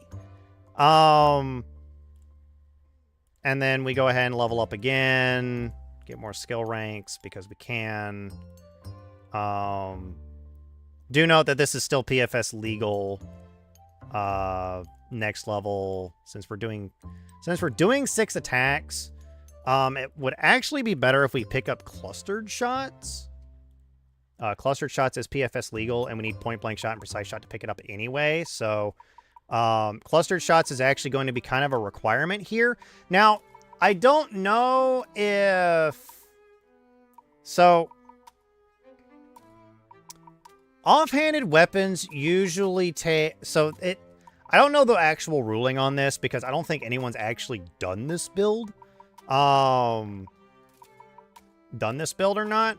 But we need clustered shots to get this working. But next is 16th level, which we'll go ahead and do another skill point, put another rank into that. And then we go ahead and pick up rapid shot, which means we are now doing 7 attacks.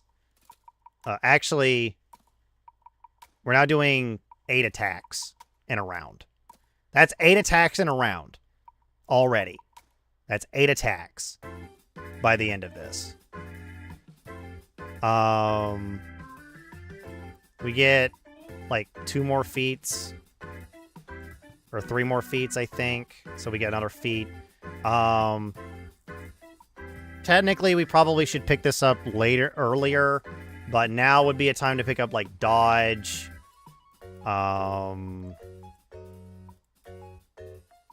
Technically, we don't even need any more of those. And then we go up one more because we don't get our feet until now. And then we pick up mobility. Pick up mobility.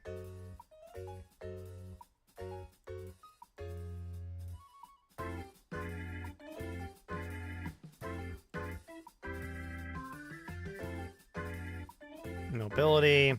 And then we pick up Deaf Shootist. Now, normally we probably could have gotten this much earlier, and it really depends on what your magic items are going to be. But this is the level 20 build. If we technically had human, we'd be able to pick up one more feat. But this is the build. It does work. I think it should work. The only thing is that getting hit in melee is going to be the problem while shooting. But our AC, it should be, like, really high. We should be able to get our AC really high because of other things and such, but that is probably as high as we're going to get. I don't even think the books are technically... Are the books even PFS legal? Are the books PFS legal?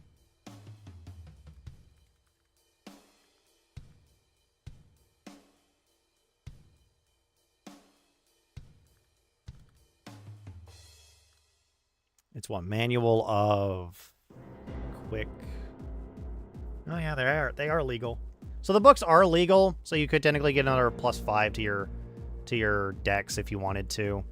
So there's that. But that's that. But the thing is that I believe there's a way for us to get, if we go to weapons and we go to unique weapons, there's one known as the Peace. Is it the Peacekeeper? Is it the Peacekeeping pistol? Is it a double pistol? No, it's not the Peacekeeping pistol. It's a Warden. No. It's a pistol, I know that. Loud Shot, Peacekeeping. Shield Marshals is the Shield Marshals pistol, which is PFS legal. So you could technically get a couple of these, which would save us 2 feet, which could save us the 2 feats that we need. This would technically be the only way to get 2 extra feats, which we could get one that gives us gun twirling, which would be nice to have. We have to meet the prerequisites. And then there's Deft Shootist Deed, which could also be very beneficial to us. But since we took both of them here, but this also is assuming that your GM, or if you're playing PFS, that you're able to get these pretty early.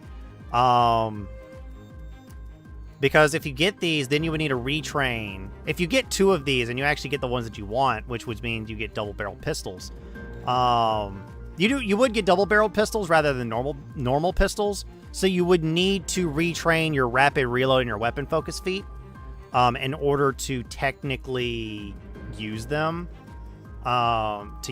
effectively. Really, the only one you would need to redo is rapid reload, because I actually don't do double-barreled pistols count as pistols for all intents and purposes. Because sometimes there are some weapons that do count as pistols, or count as other weapons for the intents and purposes of feats. No, this one counts as a separate weapon. There's those 2 barreled parallel barrels. Each barrel can be fired independently as a separate attacks. Or, like, if you're playing in a homebrew campaign and you're doing this, you could ask your GM for, instead of the Shield Marshal's pistol being a double-barrel pistol, it's just a single-barrel pistol. If you're also playing with normal rules, there are some homebrew rule sets that make some of this not nearly as tedious. Expand some things, but your homebrew setting might be a little bit different. It may not even allow for guns. Do note that if you're not going to get guns, you actually... I think there is a way to still do this build, but it's really hard to get it working, but it would also require knowing how... So if we go to feats... And we go to quick stow. Quickly sheath their stow items. You do not provoke attack of opportunity when sheathing a weapon. You can combine a move action to sheath a weapon with a regular move action. You'll stow and draw a weapon as part of the same move action in this way. If you have the two weapon fighting thing, you can sheath it.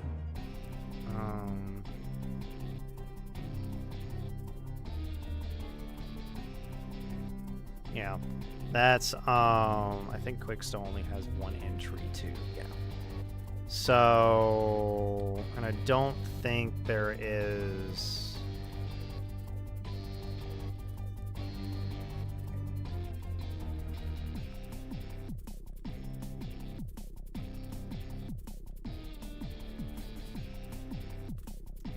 Let's see if there's anything like stowing or holstering a weapon. There's quick stow, perks. There's the quick draw shields. Quick stow doesn't do what I thought it did. It doesn't technically allow you to. It allows you to stow. It's not. Let's look at perks. What do perks do? These are unchained. Oh, we'll be back. I'll just be looking over some of this stuff. Let's see. Is there anything here that would actually allow us to do this with a bolt ace instead? If not, I have another build for the bolt ace. The bolt ace is... Honestly, I think the bolt ace actually can do more damage than...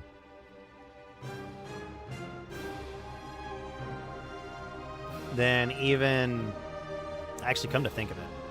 I think the bolt ace actually can do more damage on average than a fighter with mini shot and such. So... yeah, maybe.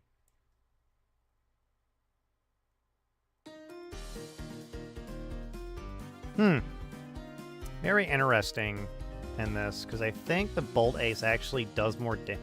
Well, actually, no. The fighter is still going to do more damage than the bolt ace. The bolt ace does lose out on utility shot, doesn't it? I think it does. I think it has to lose out on utility shot. Bolt ace. I think it loses utility shot. Yeah, for shooter's resolve. Which does allow you to spend a grit point to get rid of effects of concealment and cover. Which isn't actually that bad. That's actually really nice, because it ignores blur.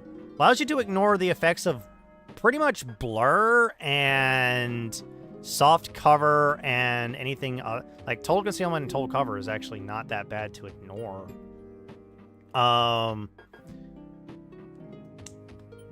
Does not inexplicable reload, because I'm thinking an automatic for a bolt ace. As long as she has at least one crate, she always starts each round of combat, and even a surprise round.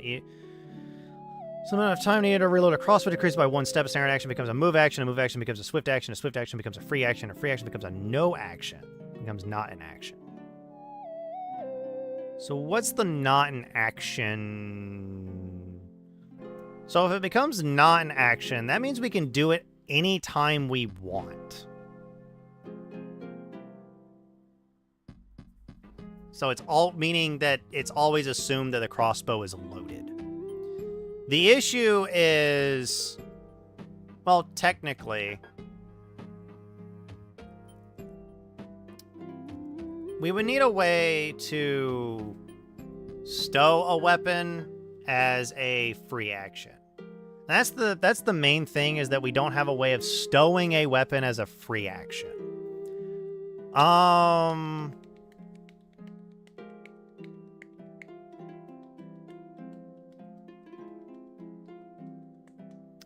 So we don't have any way of...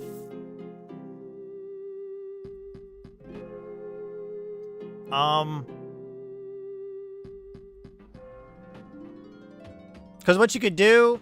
So, for the first round of combat. So here's the thing: the Baldays could do this for the first round of combat. Is they could leave one of the by level 11. They can actually do this where they can leave their fire, like they can put their crossbow in their, leave one crossbow holstered, and then this would be you would have to do this every other round, pretty much. You would retrieve one crossbow, fire all of your bolts from that crossbow, and then pull out the other. Well, no, you still can't do that because you'd have to still put away. Well, you could drop it. You could drop the weapon and do it that way if you wanted to. But then you're dropping, and then you're having to spin around to pick back up the weapon, which is a bit of a different issue. I was trying to find a way to do this like without requiring you to drop the weapon. I guess you could technically use. There is a specific item that you could use for this. What is it called? Isn't it like effortless lace or something like? No, you can't put effortless laces on. They have to be on melee weapons, right? For effortless laces, it's cords, isn't it? It's some specific like cord. F.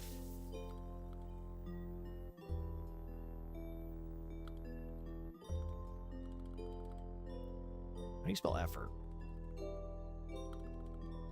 Lace.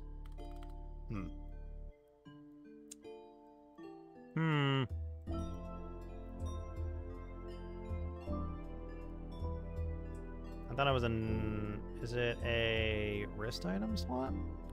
Lace. Well, let's just type in lace and see what we got. What we get. But I thought it was an item known as the effortless lace that could be used, but I think it only works on melee weapons. There it is. Magic weapons, that's why. This only works on melee weapons? Yeah, it works on piercing and slashing melee weapons. So that doesn't help us out.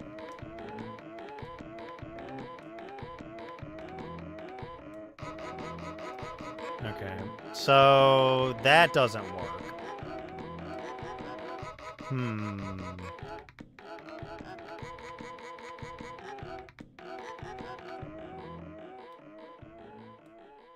Let's see here.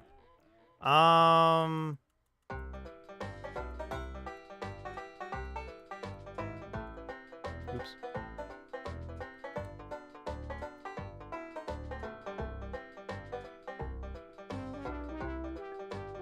There's quick stow, ion can assist, scavenger. Failed profit. Perk space travel. There was a perk here. Is that it? Is it eager? On any other eager item is a swift action, though it takes twice as long as normal to remove eager armor and 1 full round to remove or stow any other eager item. Dang! Or wielded by its owner. The owner can draw an eager weapon or handheld item as a swift action, don eager armor in half the time, and don any other eager item as a swift action.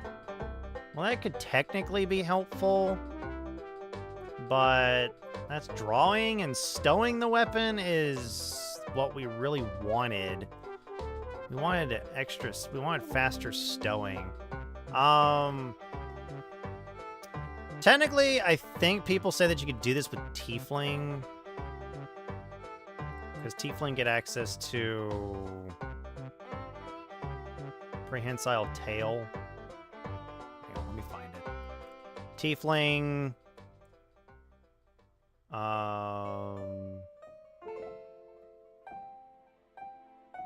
Where is it? Where's vestigial tail? Is it not in here? There's vestigial wings. Prehensile tail. So many tieflings have tails, but some have long, flexible tails that can be used to carry items. While they cannot wield weapons from their tails, they can use them to retrieve small, stowed objects carried on their person as a swift action. I think we would need to do what's the isn't there a feat that allows us to that requires there's dangerous tail, there's grasping tail. You can use your tail to grab stowed items. While you cannot wield weapons with your tail, you can use it to retrieve small stowed objects. If you have the prehensile tail tiefling racial trait, you can use your tail to grab unattained items within 5 feet or stowed items carried on your person as a swift action. All such items, although you cannot manipulate them with it other than to put them in your hand. So this would so this would allow you to hold. So actually, doing with this, you could technically grab grasping tail, and you could do it with the crossbows. You could technically do this with the bow, with the bows as well, or the firearms as well. But since you can technically grab 2 firearms, that allows you to use gun twirling and deft shootist. It's really easy. But with the crossbow build, you would have to use the grasping tail. You would have to play a tiefling and have the grasping tail and the prehensile tail tiefling racial trait, which would allow you to pretty much swift. It would allow you to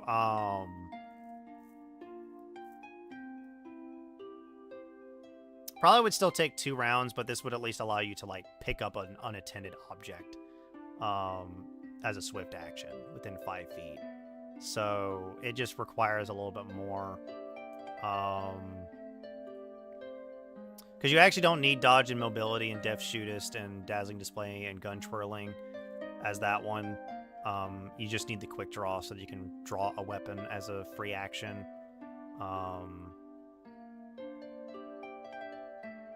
So it would just be up to GM discretion to say that, well, technically if it's considered drawing the weapon, then you would draw the weapon. You could draw the weapon from your tail, which is still, if you have quick draw, is still free. So that's how you would do it if you went the bolt days route. But yeah, the flurry of bullets doesn't technically come in until later. You could technically get rid of greater 2-weapon fighting if you didn't want it and pick up something else if you wanted that. If you got the 2 weapons that would allow you to do that, you could, for gun twirling, you could actually take, I think at the time we got it, you could actually take Dragon Shot. So let's note what Dragon Shot actually does. So if we go here and we go to Grit, where's Grit? Because it's a Grit feat. If we grab Grit and we go up to Dragon Shot just requires spell ranks of 5 ranks. So this is also assuming that you're getting at least one of these guns that has one of the 2 feats that you want on it, which isn't great if your GM is rolling. But many of these builds require you to talk with your GM and make sure that you should be doing this anyways. You should be talking with your GM and making sure that you can actually do this build, because if you build this character and they're like, oh, it's not going to work that way, then you've kind of been shot in the foot. You kind of shot yourself in the foot. And then what you can do is that or instead of taking gun twirling, you actually take deadly aim.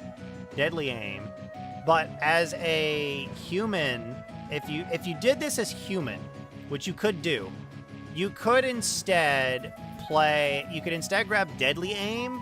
You could actually grab deadly aim early so that you could actually use it more often, which would actually still give you a lot.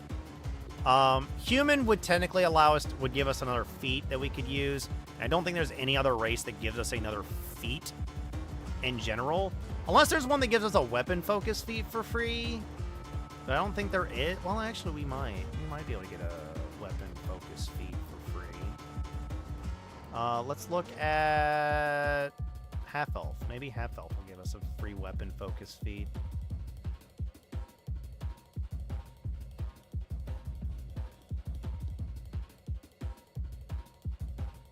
No, not really. Is there one that gives us weapon focus? I don't think there is. I don't think there's really one that would give us weapon focus for free. I don't know. Let's do this. Let's see if there's one that gives us weapon focus for free. Now, you could technically do this, and you could technically be like, oh, for the last 2 levels, why are you taking all gunslinger? You could technically take 2 levels of fighter, and you would get 2 extra feats. You could do it that way, too. There's nothing wrong with doing it that way, but I don't know. It always has felt wrong where, like, people are like, oh, just multi-class and make it better because that's how multi-classing works. But I don't know. It's always weird. Let's see here. Is there anything in races? There's arcane focus, adoptive parent, dwarf. Dwarf gets weapon focus?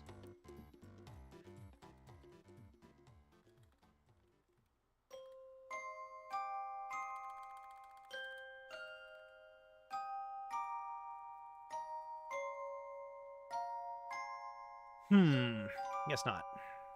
I don't know why weapon focus was in the dwarf section then. That's weird.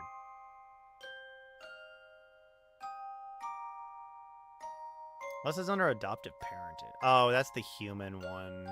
We're gonna take that. We're just gonna frickin' So here's the funny thing. If the race doesn't have weapon familiarity, you gain either skill focus or weapon focus as a bonus feat that is appropriate for the race instead.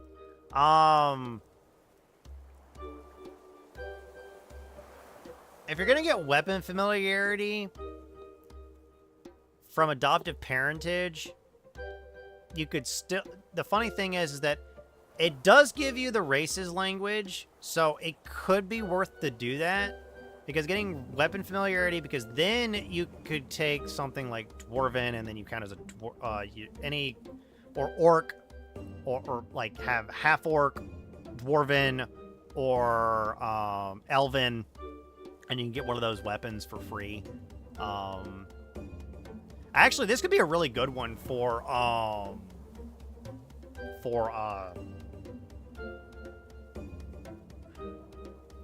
archer build? No.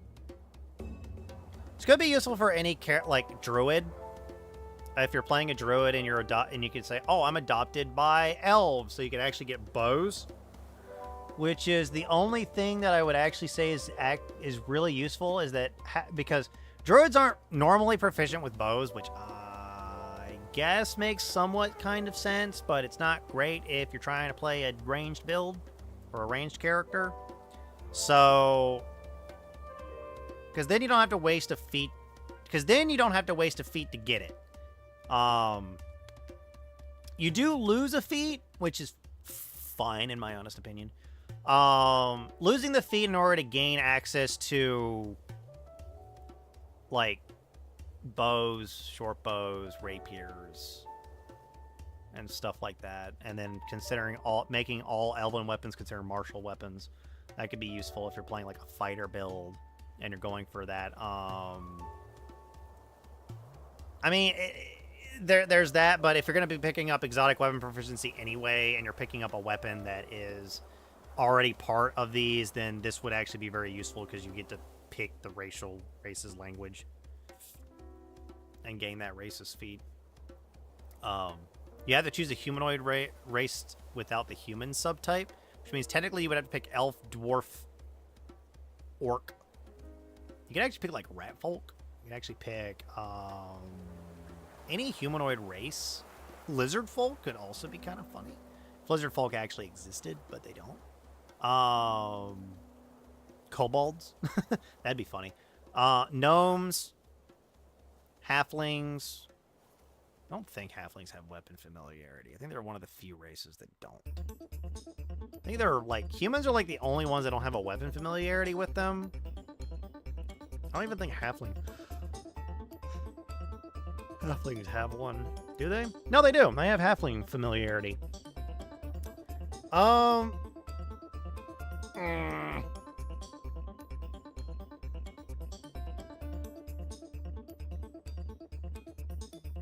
Hmm.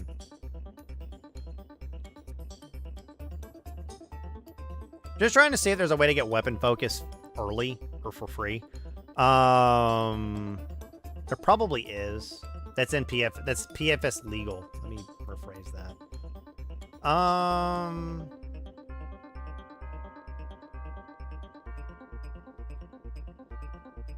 There's also human raised for half orcs,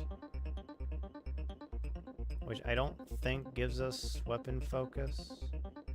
It gets rid of dark vision if I remember correctly, doesn't it? Or does it get rid of orc ferocity? Where's human raised? There it is. Gets rid of orc ferocity and weapon familiarity. You get the human skilled racial trait, which gets rid of orc ferocity and weapon familiarity. I don't know. I think it's picking up weapon, which is probably why.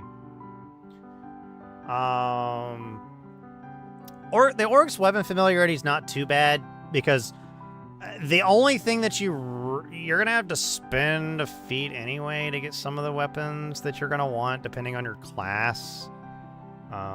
There's a lot of things in here that's like sometimes your class just gives you the weapons already. So getting rid of weapon familiarity is not too bad because the only thing you're taking from weapon familiarity is you're like, oh, weapons that have the orc name in them are considered or orcish. Or orc. They're considered martial weapons. Which some of them are really good. I'm not going to say that they're not. There is Mawbane poison. Mawbane poison is actually sometimes really good. Poison minion is a funny one because I think poison minion is actually meant for a very specific campaign. The issue that I have with something like poisons is, one, the poison's constitution based. So it's not going to be the greatest poison in the world. Two, it is based off of your character's hit die, so it's actually really good in that front. The issue is that it starts off at 10. The DC for the poison also, it's a fortitude save, which is not great. I think you could technically take ability focus, poison minion, and it would give you higher there's actually an alchemist build that I want to try. It's like a poisoner build, one that's relies on poisons to do damage. Do note that some of these builds are heavily campaign specific and do not function well in normal campaigns. If you're fighting monsters, poisons are utterly worthless. They're worthless after like level 5. Sadly.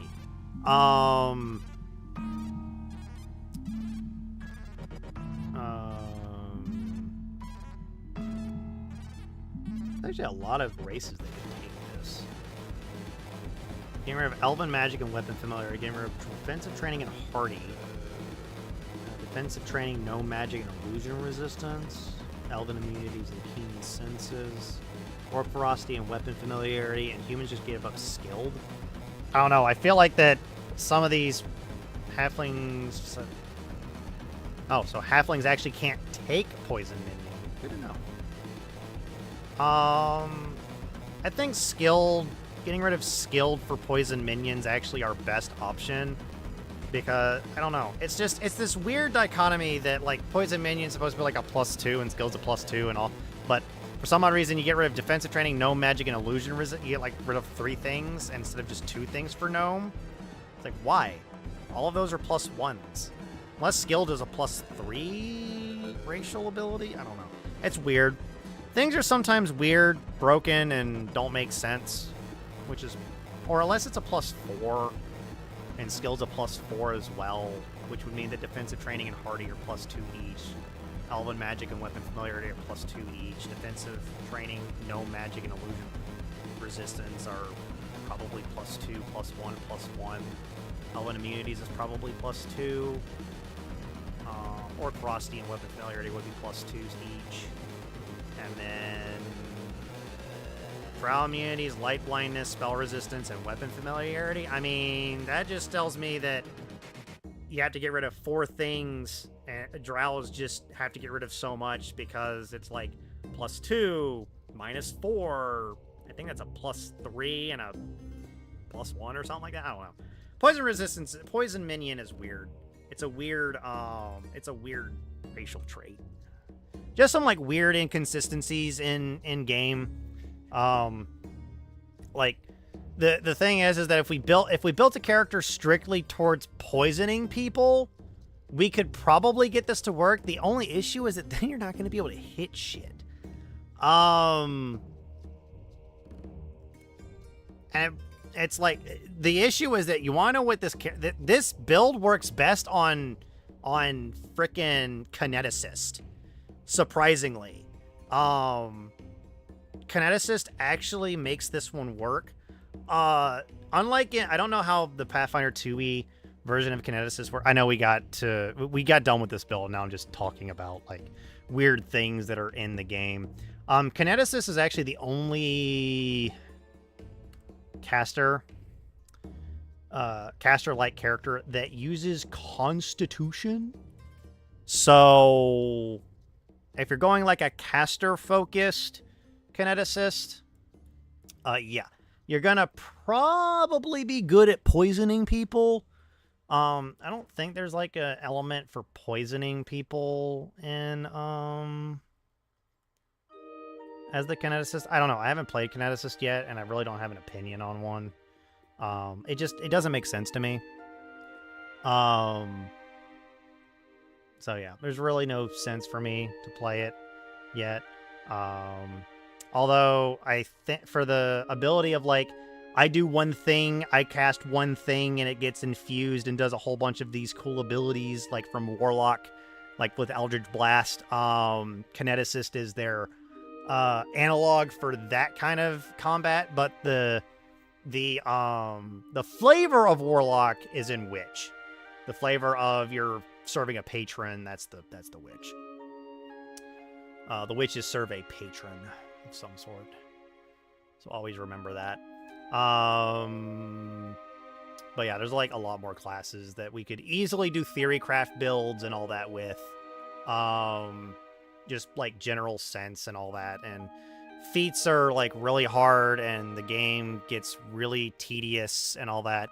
But and the thing is that this build technically is done, but I actually think we could do better with a fighter. Because we'd actually have 5 more feats, but 3 of those feats are already going to go to, well,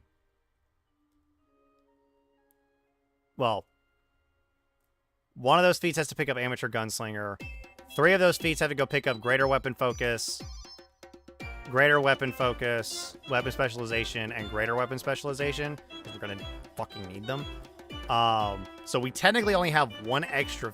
Oh, and we gotta pick up exotic weapon proficiency. So we technically don't even have any extra feats, and we could do it this way.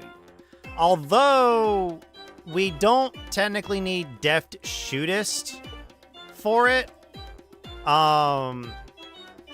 We could technically take Point Blank Master. Yeah, we could take Point Blank Master, but reloading would still provoke attacks of opportunity, so we would take Deft Shootist instead. So we can't even get 2 feats back, or a feat back for it. Now we could go ahead and get rid of Greater 2-Weapon Fighting. We could easily get rid of that in order to take it, and then we would be doing only 8 shots, or 7 shots in our full round. Depending on build, you actually may be able to do 9 shots or 8 shots. This one, but the fighter would probably work best because then we wouldn't need to pick up clustered shots, and instead we could pick up penetrating shot, and then penetrating strike and greater penetrating strike. But technically the fighter is probably going to still need clustered shots.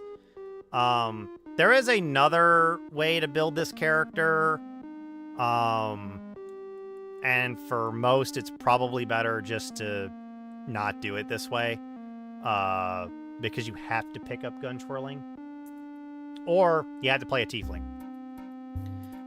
Human would give us one more feat that we could use, and we would probably just pick up deadly aim if we did that. That or dragon shot as one of our feats. The 2 pistols would give us access to deft shootist and gun twirling. We would hope. If not, if the GM notices that you're picking up those feats already, then he may give you one of the other deed feats to allow you to do more things.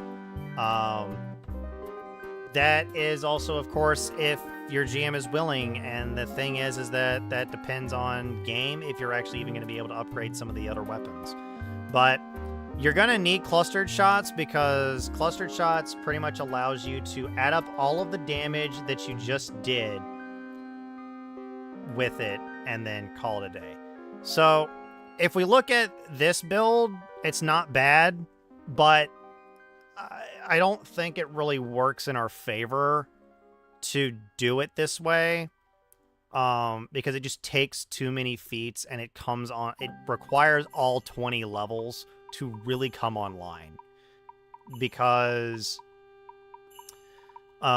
pretty much we could have just taken everything we could have just been picking up a whole bunch of stuff and then continued picking up stuff. Like, maybe we could have picked up maybe we have to pick up clustered shots early, instead of picking it up at level 1, level 3, level 4, level 5, level 7. Maybe instead of picking up weapon focus here, we pick up clustered shots here, and then that way we're at least doing some more damage and all that, and we're doing decent.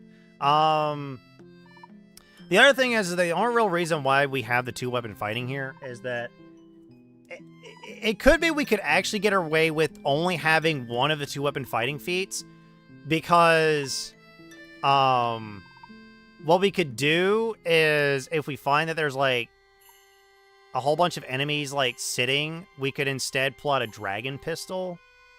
But this is a pure single target burst down an enemy build.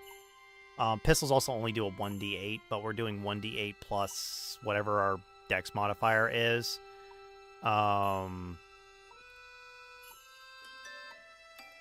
Plus the enhancement bonus.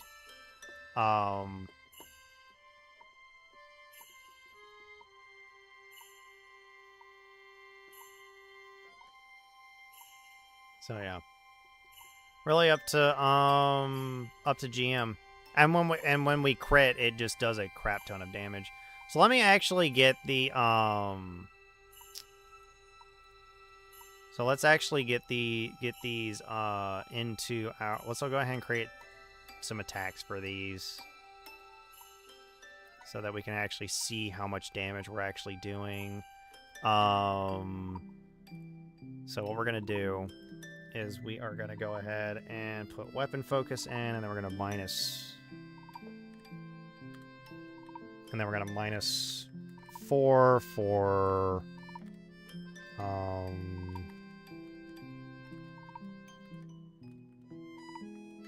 for 2-weapon fighting. So we only take a -3. This one actually needs to be maxed 2 because that's all we get. This one is going to be the offhand. Offhand. So this is in a full round. This is what we're able to do. Do note that I don't have it fully set up yet. Okay. So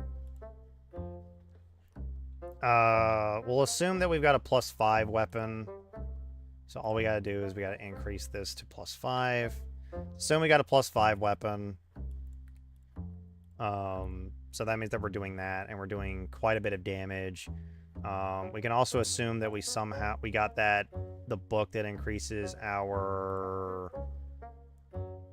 Let's go ahead and let's do this. Let's go ahead and increase this to 6, which would be the belt of incredible dexterity plus 6. Let's go ahead and put in a buff that would give us the inherent bonus, the plus 5 inherent bonus to our dexterity. Ability scores, dexterity, the inherent. So then we would get to, well, we're at 31. Are we at 31? We should be at 36.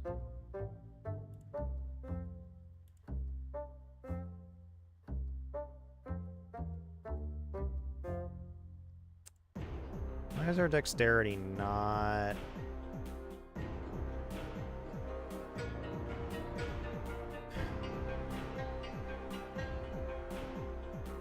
Oh, is the buff on? The buff's not on. Yeah. So the buff wasn't on, so that's why it didn't work. So that's a plus 13. Our AC is still only 28.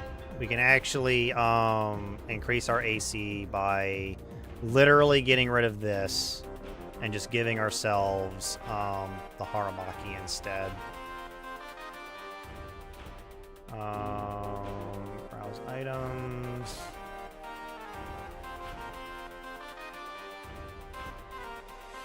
Haramaki is like the best item for light, if you only can wear light armor. I'm not even going to worry about it. We're just going to put a 5 in here. There.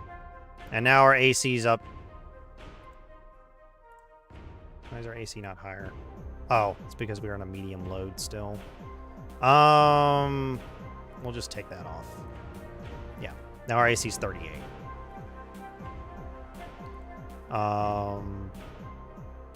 Technically, we can also get rid of these, get rid of this, and let's go ahead and get the right items that we would technically have. The Amulet of Natural Armor, plus 5. The Ring of Protection, plus 5. And then the Cloak of Resistance, plus 5. Are all, like, general items, and we're now at 46. We can actually make this even higher, but we're only 2 off of the, like, expected, but we can actually make this even higher if we put on a buckler, if we really wanted to. Technically, if we had access to a few other things, we could put things like armor focus on. Armor focus. I think there's greater armor focus or something like that. Let's see here. Feats. Control F. Armor focus. That just reduces the ACP. And there's just armor focus, which increases the AC by 1. So then we would just be 1 off. But there are ways to get higher AC. And many people would say, oh, AC is not your problem anymore. At this level, it's your saves. Reflex and will being the highest, the ones that you got to really worry about. And will being is going to be pretty much our weakest save here. So if we made this the plus 6 version, our will save is still only a 17, which isn't great. I mean, if we look at some of the highest saves in the game, let's go look at CR20 monster. Let's just go all, and then let's search by CR real quick. Those are 30. Those we cannot technically, those you would not be technically fighting. Let's look at the Baylor Demon as an example. So for saves, the worst save we got to worry about is I think this implosion save. It's either that one or isn't there a dominate monster? Yeah, there it is. The dominate monster. Which, if you notice, I didn't even, like, fully optimize this. We have a 55% chance of succeeding on this save. And there are ways to make it better, too. But something like dominate monster is what we've got to worry about. Because that's an at-will ability, and dominate monster is the greatest of them all. And this is the one where a lot of people will be like, this is the one that you got to worry about. But there are ways to overcome this. Like, just use protection from evil. It works because you can't dominate somebody with it if they've been protection from evil. So yeah. And then we'd probably have all of these up.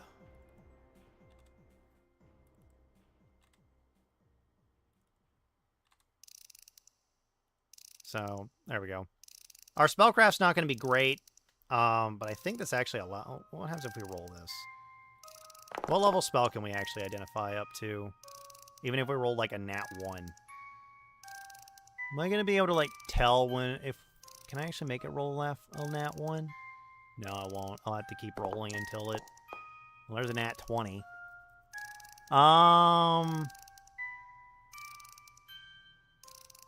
Check result minus 15. So our nat 1 roll would be a 24. So what's it? 24 minus 15. It's what? 24 minus 15 would be our roll. We could actually identify every single spell in the entire game.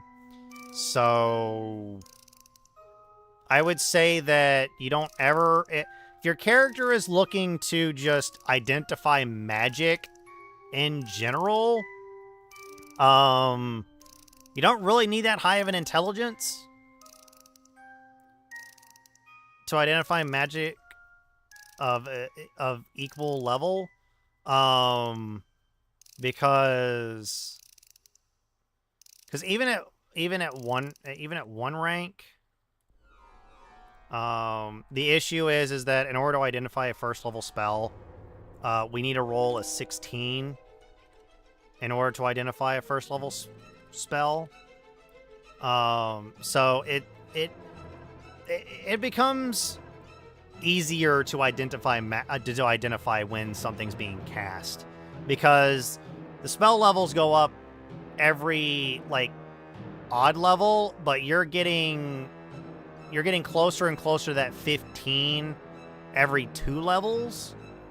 So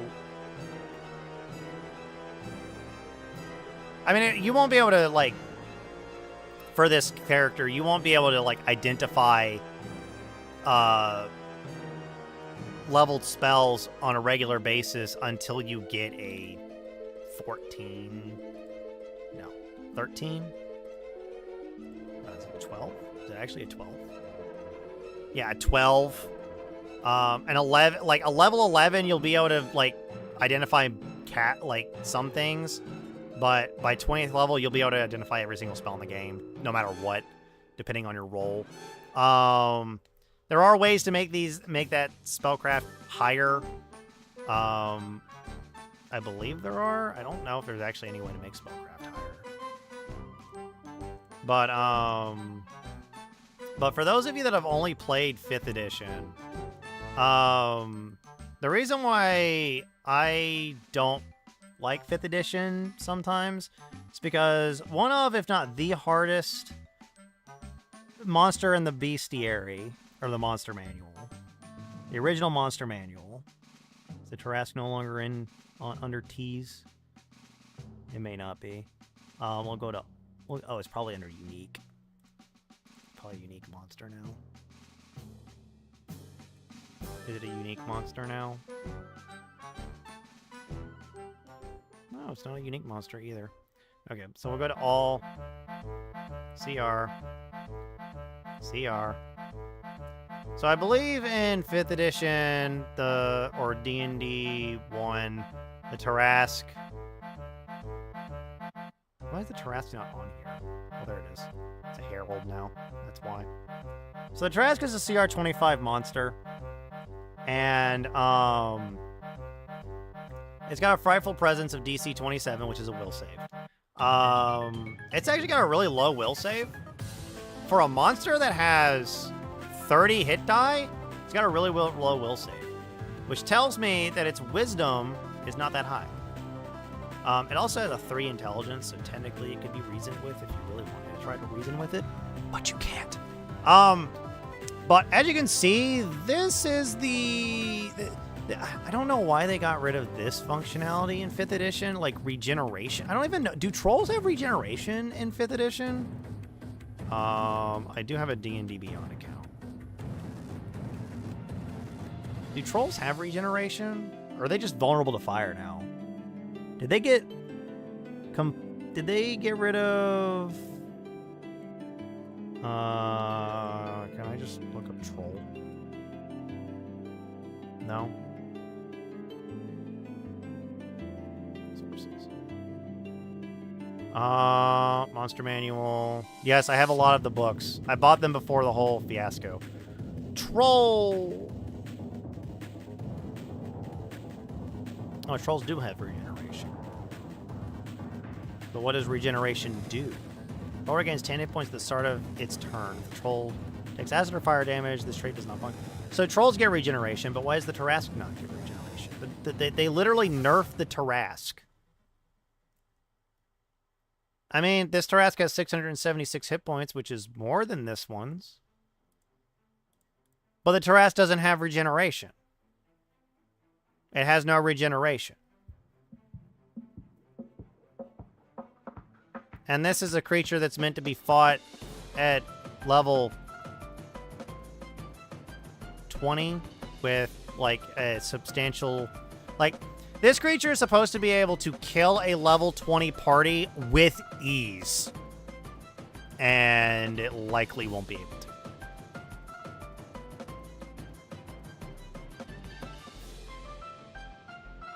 I mean, it's pretty much immune to a lot of magic, but how much damage does the Tarrasque do on a single hit?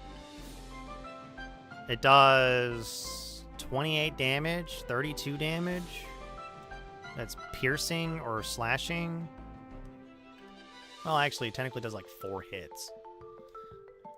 Although it is gonna technically hit even your fighter with that.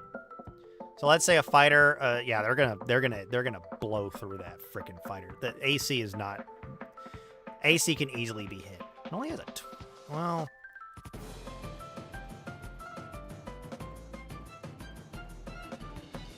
I know a lot of people say that, oh, a level 1 character can take out the Tarrasque. Level 1 Eric Roka can take out the Tarrasque, given enough time.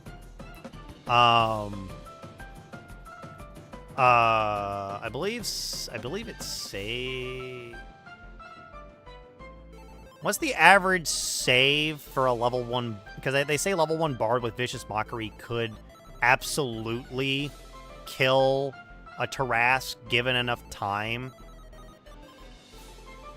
So let's say that they maxed out. They got 17. It's what? They get 17. It's what? 8 plus 2, which is plus 6. So 16. They need to roll a... Or is it 15? Is it 15 or 16? Might be 16. We'll say it's 16 just to make sure. That means the Tarrasque only needs to roll a 7 on their Wisdom save.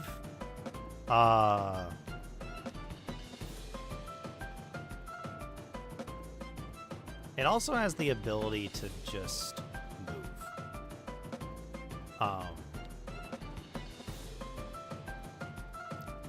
Tarrasque makes 1 bite attack or uses its Swallow.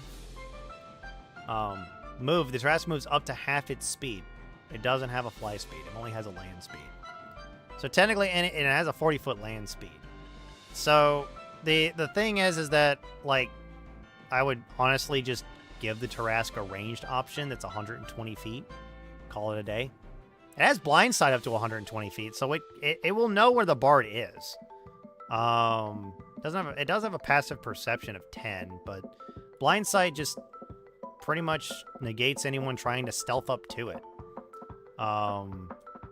Creatures without eyes, such as Grimlocks, or special ones to do creatures with echolocation or heights, bats and true dragons. If a monster is naturally blind, it has a parenthetical note to this effect, and indicating the radius of the blind side. Can perceive its surroundings without relying on sight within a specific radius. Yeah, I mean, that just means that you don't have to worry about getting noticed. But even then. I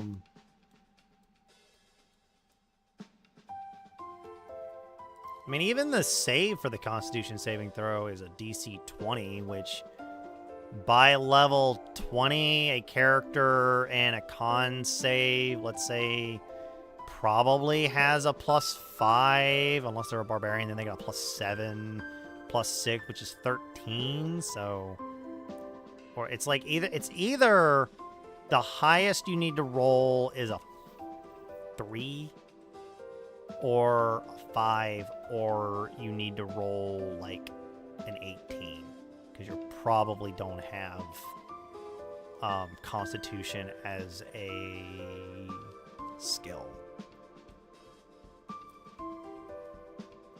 How much damage is this going to do? 56 damage? Oof.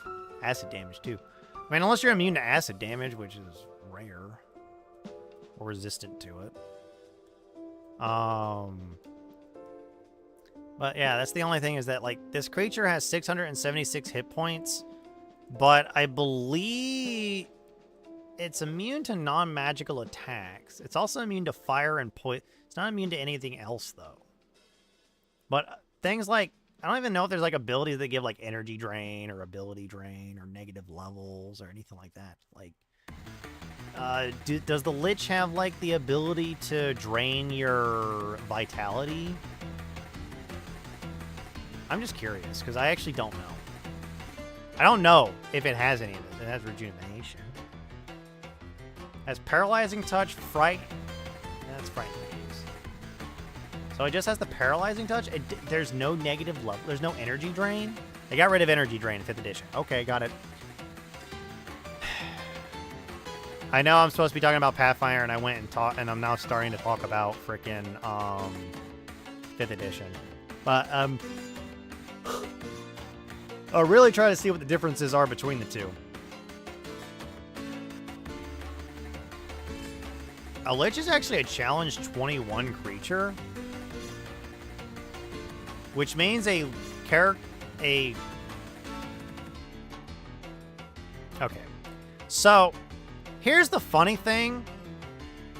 A Lich may be a CR 21 creature, or a challenge 21 creature,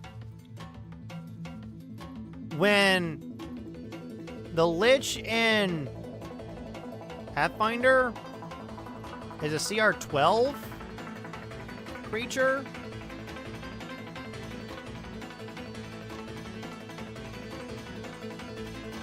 Has up to 6th level spells. And in my honest opinion, feels more like the Lich should be a level 12 boss, not a level 20 boss monster. Or a level 10, level 11 boss monster, rather than a level 20 boss monster.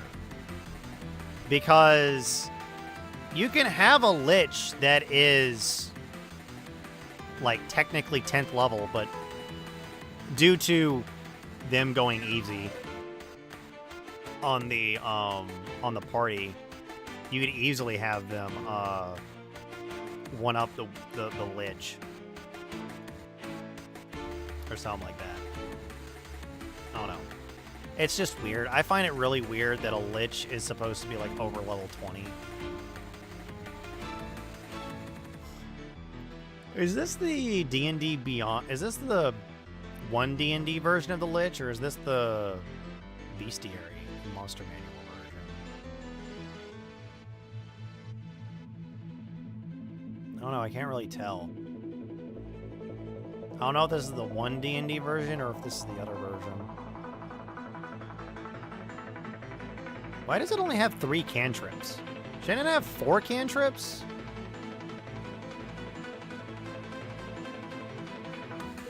Or is it just assumed that it has, like... Why does it only have 3 cantrips? Why shouldn't it have 4 cantrips? Why does it not have 4 cantrips? It's a 20th level caster. It should have 4 cantrips. Right? A wizard has 4 cantrips at 20th level, doesn't it? Or am I mistaken and they don't? It is possible that I don't know this off the top of my head. Wizard. A 20th level wizard has 5 cantrips. Yeah, it should have up to 5 cantrips. What the heck? If it's got the same spell... Well, actually, it doesn't have the same spell slots. Why does it not have the same spell slot total? Oh. Right.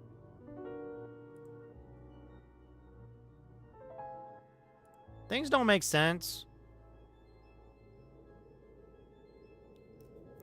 6th, 7th, 8th, and 9th. Yeah, things don't make sense. Why is the Lich gimped? Oh, it's an 18th level spellcaster? Spell save DC is 20, plus 12 to hit with spell attacks. Which is the following wizard spells prepared? One, why does it only have... Why shouldn't it have... It should have 5 It should have 2 more cantrips. One, it should have 2 more cantrips. It's considered an 18th level wizard. So, if it's considered an 18th level wizard... Shouldn't... Player's Handbook. If it's an 18th level wizard, it should have... Okay, 5... It should have 4, 3, 3, 3, 3, 1, 1, 1, 1. 1, 2, 3, 4. Okay, does it actually have that? And I'm just not looking at it correctly. 1, 2, 3, 4. 1, 2, 3, 4. 1. Okay, so it's just missing 2 cantrips, which it should have. Also, liches have lair actions. Yeah, a lich is meant to be a challenging fight for a level 20 character. The issue, it only has 135 hit points, and it has an AC of 17.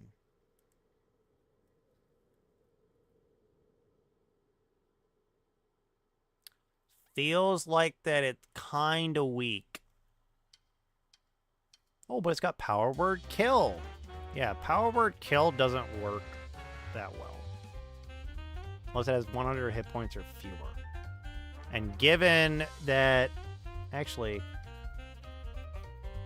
What's the average hit point total for a 20th level wizard? Actually, we can just do the math here. 6 plus 19 times, what, 4? That could be bad. Let's go ahead and add... Say they got a 14 con.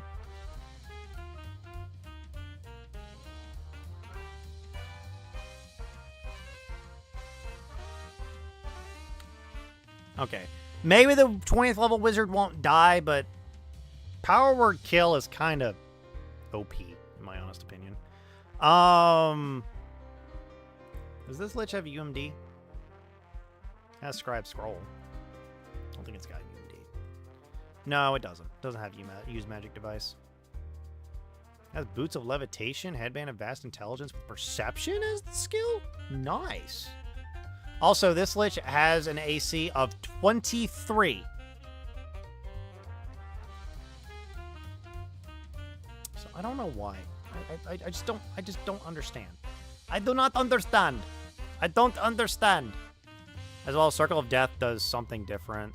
If we go to... Although this lich also has access to more spells.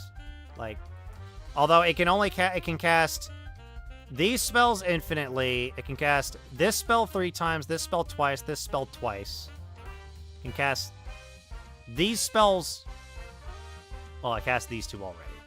Oh, it's got an extended mage armor on. That explains everything. Darkness, Scorching Ray can cast twice. See Invisibility, Spectral Hand. He has to spell magic twice. Fireball, Suggestion, Vampiric Touch. As you can see, the DCs for each of these goes up as the spell level goes up. So there's also that difference. But yeah. I may not actually be doing these builds much anymore, but I like discussing these things. Because in a vacuum, a 12th level party should be able to, like, steamroll a lich. Without worry, without issue. Like, a Lich should easily steamroll. You should easily be able to steamroll the party as a Lich. Or no, the party should easily steamroll this Lich. That is, unless they don't have very good reflex saves and that the fireball does a lot more damage than you were expecting. The suggestion actually goes off, or the cloud kill just kills somebody. But also, a Lich is meant to be fought with skeletons around, and you can easily put a wall of skeletons in front of him to where he can't be touched, or he could look like one of the skeletons. And you could have some skeletal mages in there, and it's like, okay, so which one's the actual Lich? So, there are ways to do it and make the fight kind of interesting and such. So, let's see here. There is the Globe of Invulnerability, which could give him some time if he really needs to get stuff done. Well, the Quickened Magic Missile, which is always a fun thing to have access to. Need to fuck that wizard. Make sure that wizard dies.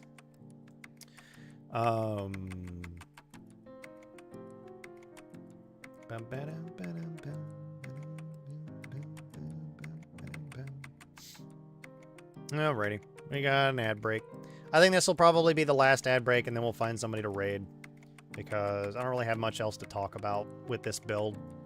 I'm now just kind of going through the monster manual and looking at monsters, seeing the differences between the two, and wondering what the design decision was for 5th edition over Pathfinder 3.5, pretty much. Because most of the monsters in the monster manual are just monsters from, or all the monsters from the bestiary are from the monster manual in 3.5. So they're all the same.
Okay.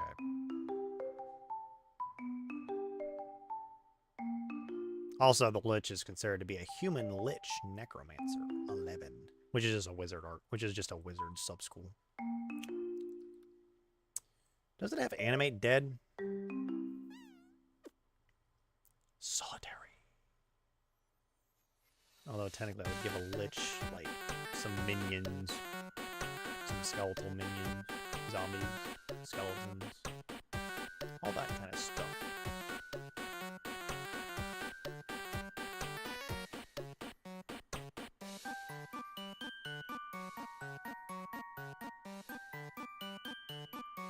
Okay.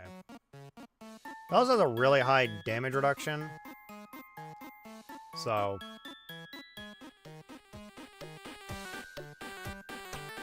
Actually, I just realized something. Damage reduction, bludgeoning, piercing, and slashing are actually damage reductions that are really easy to overcome, but aren't overcome by magic weapons of any kind.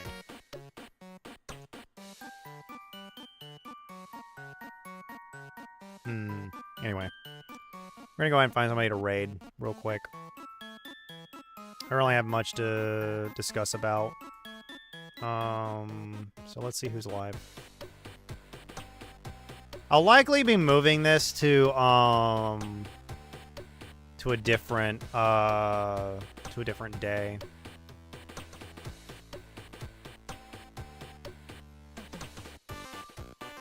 Yeah, I think we'll go ahead and raid functional today.